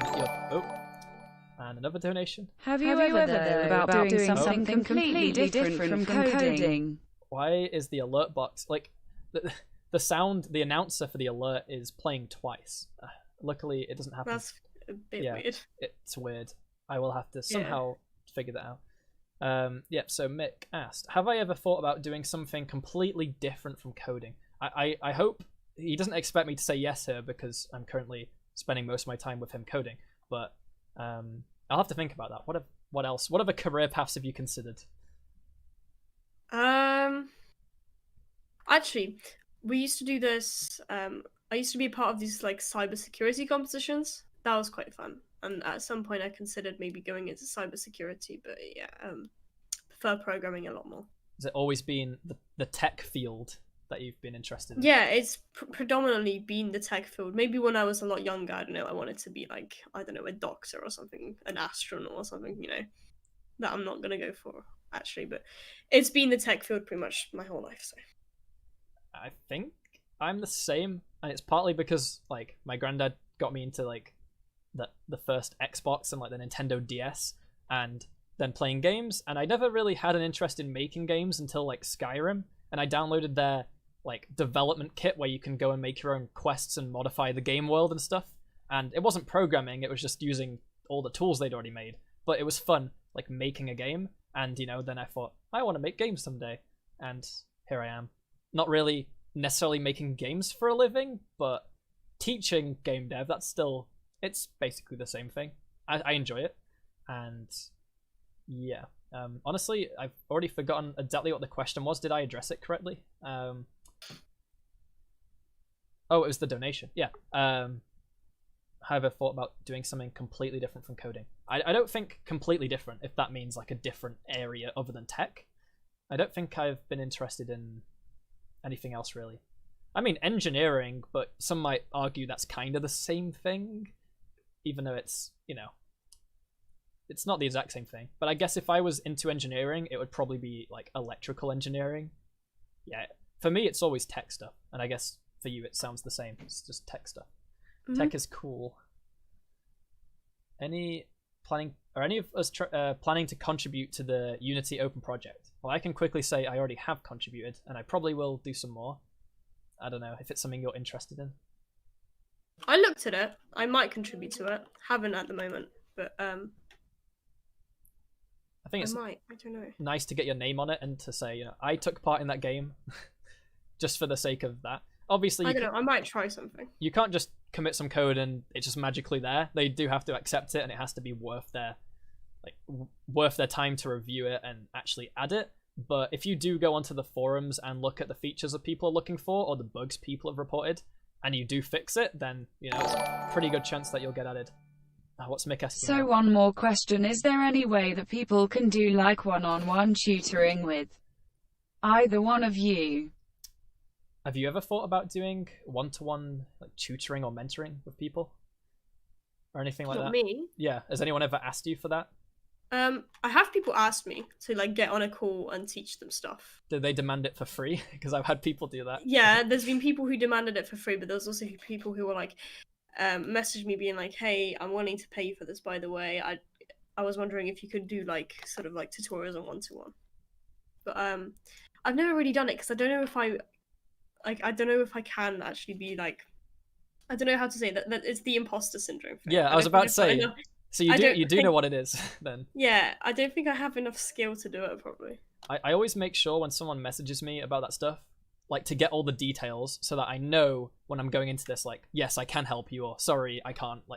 I don't want you to pay me and then to realize I don't know the thing you're asking. So, because I use Unity, it doesn't mean I know how to do everything in Unity. If you come to me with can you help me make this shader that has reflection and refraction and cool water effects? No, I have no idea. But if you come asking how to make some system with programming, I can probably help. And yeah, recently, the last few times I've done this have been mirror multiplayer related, because a big increase in my viewership recently has been multiplayer people, and a few of them have contacted me for private tutoring sessions. So I am open to that. Discord DMs are open. So if anyone wants that, obviously, like we said, I'm not going to just have someone demand free tutoring. I don't have infinite time available for everyone. But yeah, we can discuss it further if people are wanting more focused tutoring or help with their own projects, that kind of idea. I am happy to help. Is there a way to make a multiplayer game without having to worry about all the stuff like routers? Well, the only way to avoid all that stuff is to integrate with Steam. Like I said, Steam isn't the only way. There are other platforms, but Steam is the one everyone uses Steam that plays games, I'm pretty sure. So if you have Steam, and even if you don't, you can just get Steam. It's really easy to integrate with. Like I said, I've got a video for it, and it then means you don't have to worry about IP addresses, port forwarding. You can just go onto your Steam friends list and click on a friend who's playing the game, who's hosting, and you just press join. And to host, it's just pressing a button. You don't need to mess with your router in any way. Yeah. See, the problem with multiplayer questions is you can't really chip in too much, so I'll try and look for some other questions. I've only ever created multiplayer servers for Minecraft, where I hosted it and then I port forwarded in my router. Yeah, that's how I knew how to do it when it came to Unity. But I understand how a lot of people, that's a foreign concept to them, how to port forward and why do I even need to do this. But I'm just used to doing it from Minecraft and Gary's mods, and I think those are the only two games. But I've only done it with Minecraft, so I sort of know what you're sort of on about and stuff. I mean, at first I found it really complicated. I was like, why do I have to port forward it? Why can't I not just Yeah. Why can't I just open up my internet traffic to all these strangers that can come and mess up my PC? Yeah, see, it makes sense when you actually do it, but it can just seem like an unnecessary hassle if you don't know how to do it, or if you've never done it before. Oh wait, yeah, I'm currently scrolled up to the bit about where we were talking about our favorite YouTubers. I really need to scroll down. I'm just gonna speed through some questions. All right, I think I might actually be at the most recent bit now. I wish they made Unity's Unet easier to work with. That's more multiplayer stuff. Mirror is actually, because they got rid of Unet, they stopped working on it, and then the Mirror team took Unet because it was made open source, and they fixed like all the bugs people had, added the features people have been wanting, and they're still developing it. So Mirror is Unet, just it's been revived and it's been improved. That's a quick explanation of that.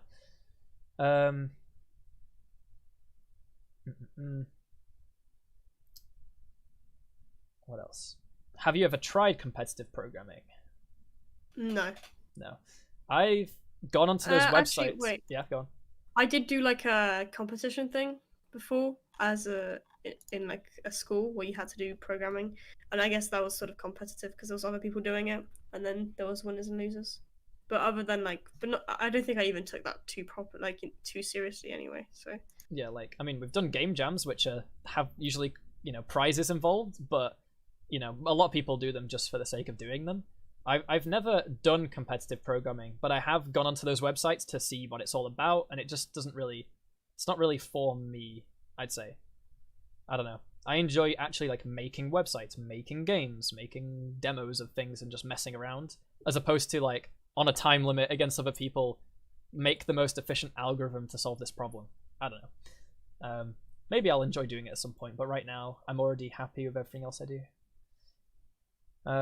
How much time is left? I don't know. Have you got to go at any point? I'm just... No, I'm fine right now. Yeah, we'll just keep going until the questions die down or until it goes on a bit too long. Favorite game right now? Well, right now, we've already answered this, but people have joined in probably later in the stream, so my favorite right now is Hades, and you said yours was... I'm doing Enter the Gungeon. Enter the Gungeon. Going for a run. Roguelikes, pretty good. Always come back to them, because I think the best thing is even when you finish them, you're not finished with them. I think that's one of the main things about Minecraft as well, is most people play the game not even to go and like kill the Ender Dragon and do all that end game stuff. You can just play it to have fun without actually trying to finish it.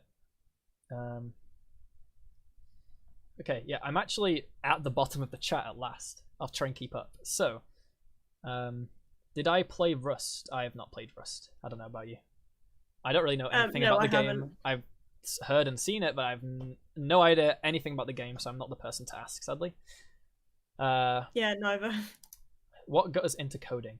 I think that's a slight rephrase of something we answered early on. Like, what actually got us it? Why did we start programming? Was it to make games for you? Was that the reason you got interested? No, actually, I started programming at school first of all because it's something they taught us, so I was sort of forced into it.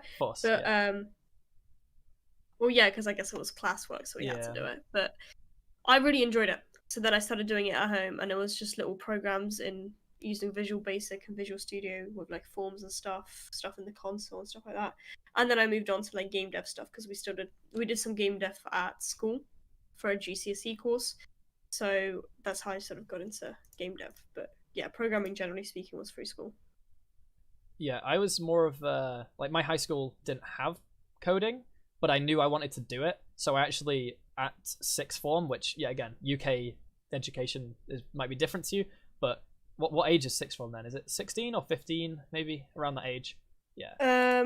Around. It's 17. It's just before 17. You start university. Yeah, but it's for 2 years, so yeah. Basically, around 16 or 17, my high school didn't have computer science, so I moved to a different place nearby that did computer science, so I could actually do it. And it was definitely the right choice, because then I actually learned. I know it was Python, and I haven't used Python in anything I've done out of school, but it's still valuable lessons to learn programming and do all. Yeah, there's more to computer science than programming anyway. You learn a lot more than just how to code, but it is still a valuable skill, especially if you're doing stuff like game development. You're spending most of your time coding.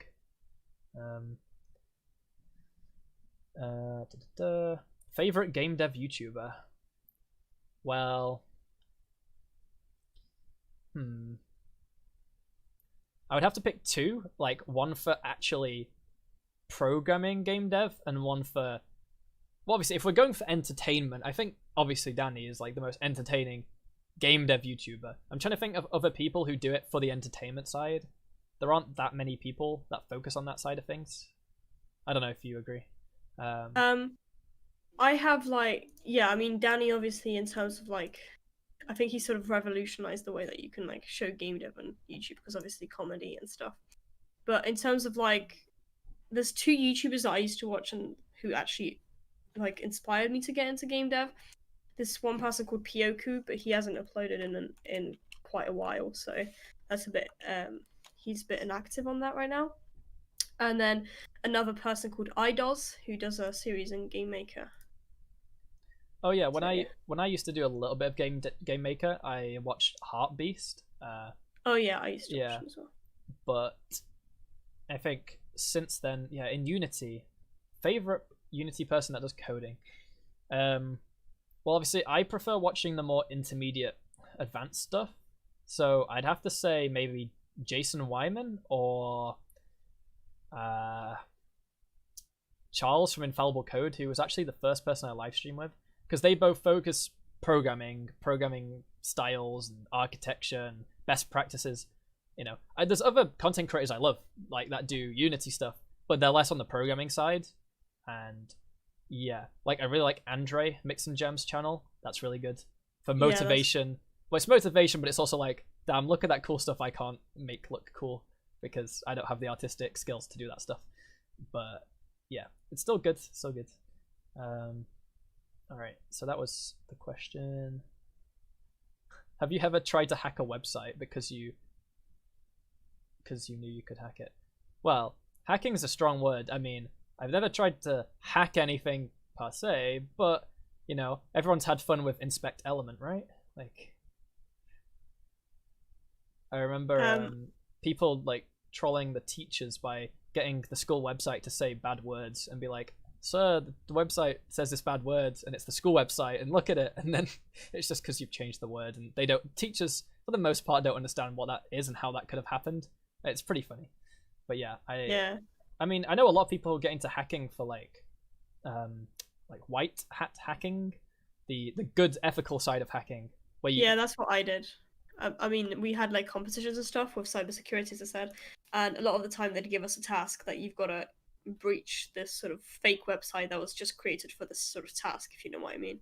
Yeah. To try and, in terms of education wise. Yeah, I've looked into like different attacks, as in like not to do them, but to understand how they work, and also to, I guess, protect against them and understand, like, you know, if it's actually quite relevant to doing multiplayer game stuff, because I mean the thing you learn is never trust the client. You know, that's just a thing you hear a lot. Is if you're making a game and you know you've got client code that tells the server stuff, you never trust what they say. You don't want the client to be in charge of their health and damage.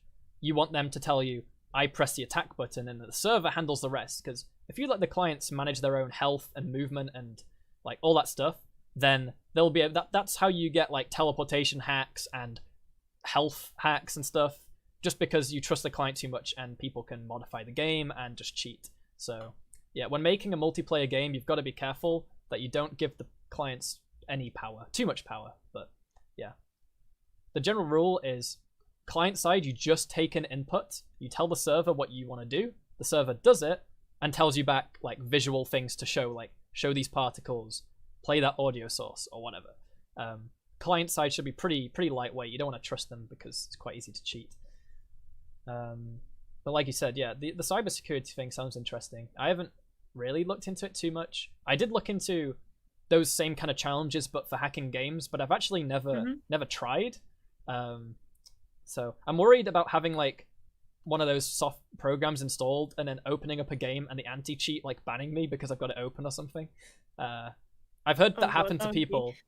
They'll make their own game and hack their own game. It's fine, no one's going to care, to learn. Then they'll still have it open. They'll open some other game like, I don't know, Valorant with the Vanguard anti-cheat, and it just bans them because they had cheat engine open or something. So I'm just kind of paranoid of that happening. It still sounds like a fun thing though to learn.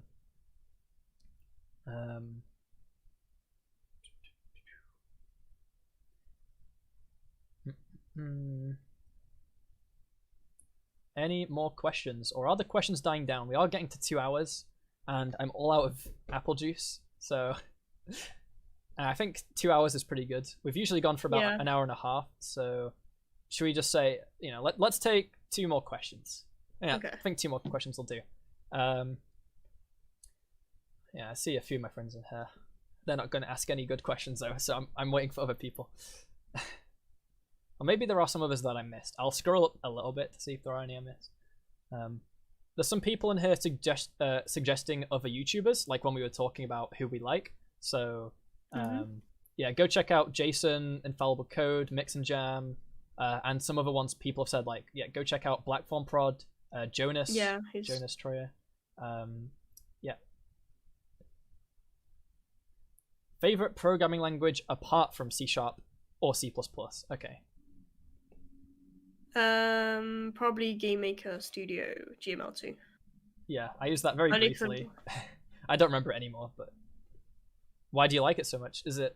Actually, wait, no. Visual Basic, actually. Because I feel like even now I can still... I did it so long ago, but I feel like even now I can still open it and create some cool stuff in the console and in a form. Yeah, I think they have like the forms for C# as well, like WinForms. I've only briefly looked at it, and apparently... Have I used Visual Basic? I think I have on like an hour on a random day, so I don't know how to do it. But I remember when we were doing our GCSEs. Oh, sorry, I only did computer science for A level. For the A levels, we had the choice of some different languages, and it was like Python, C#, Java, Visual Basic, and maybe one other.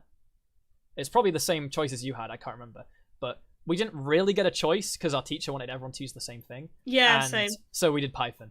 But he also knew Visual Basic, but I don't know why he just went with Python.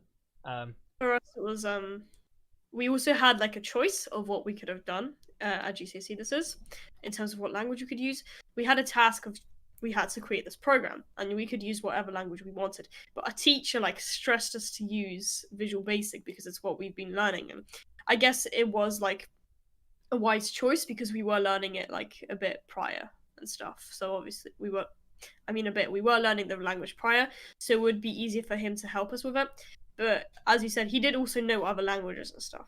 So yeah, I think the other language I've used the most has been JavaScript, but it wasn't long into using JavaScript before I found out about TypeScript, which is like it is JavaScript. It compiles to JavaScript, but it's like a C# way. It's like a C# syntax. It's made by Microsoft as far as I'm aware, and it's because one thing if you've ever used JavaScript is there's a lot of things you don't have in JavaScript that you do have in C#, like type safety and all this stuff you get with what do they refer to C# as? A statically typed language. I think in JavaScript and in Python, you could have an int and pass it into a function where you want a string, and it'll just let you do it because there's no type safety at all. And yeah, I prefer the statically typed or strongly typed languages, whatever they call them, where you know when you're calling a method the types of the parameters you're actually passing in, rather than remembering or guessing and having a program break. You also, with like C#, you get your compile time errors, you know, saying you're an idiot, you forgot your semicolon, or that bracket's missing. But in Python, you don't really get that, and in JavaScript, you don't really get that. I'm sure there's some editors that probably support it, but yeah, TypeScript is pretty good if you want to do JavaScript, but you're coming from C#. Anything that works with JavaScript works with TypeScript. I don't think I'm wrong there. Correct me if I'm wrong, but because it compiles to JavaScript, I think it works for everything. And we said 2 questions, and that was 1. So, have we got any other questions? Someone said, I think this is a good question to end on, maybe. What is our favorite part of GameDev? Oh, I feel like that's... Yeah. I like a lot of it. Like, I think I like all of it. Only when I get an annoying bug, I guess that can be a bit annoying.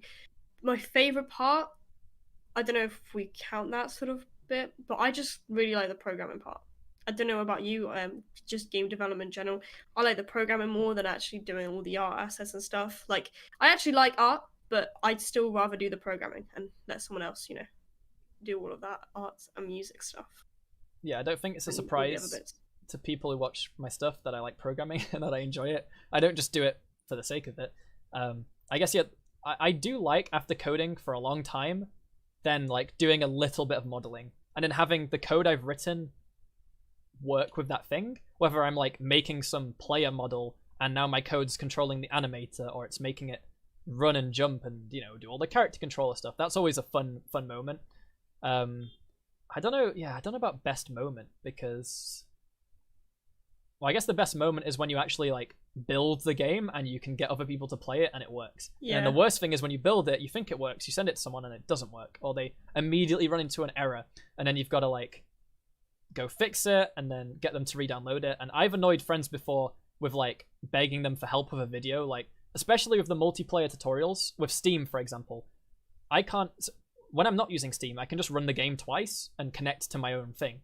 But when using Steam, like, it's not really gonna work. I mean, maybe I could make 2 Steam accounts, but then I don't know if you can open Steam twice on the same PC. Probably not. You'd have to do some really convoluted workaround. So I usually just hit up one of my friends and say, can you download this? Even though it tells you it might be a virus, don't worry, it's not. And then just join me on this thing for my video. And yeah, so yeah, I guess the answer is I enjoy actually building the game and having people play it, you know, the thing you've worked towards. But also the development itself is fun. Yeah, I think it's hard to answer when you find so much of it fun. It's hard to give an answer about what actually is fun. Now, I'll just give a quick skim read down to see if there is anything else we want to end on.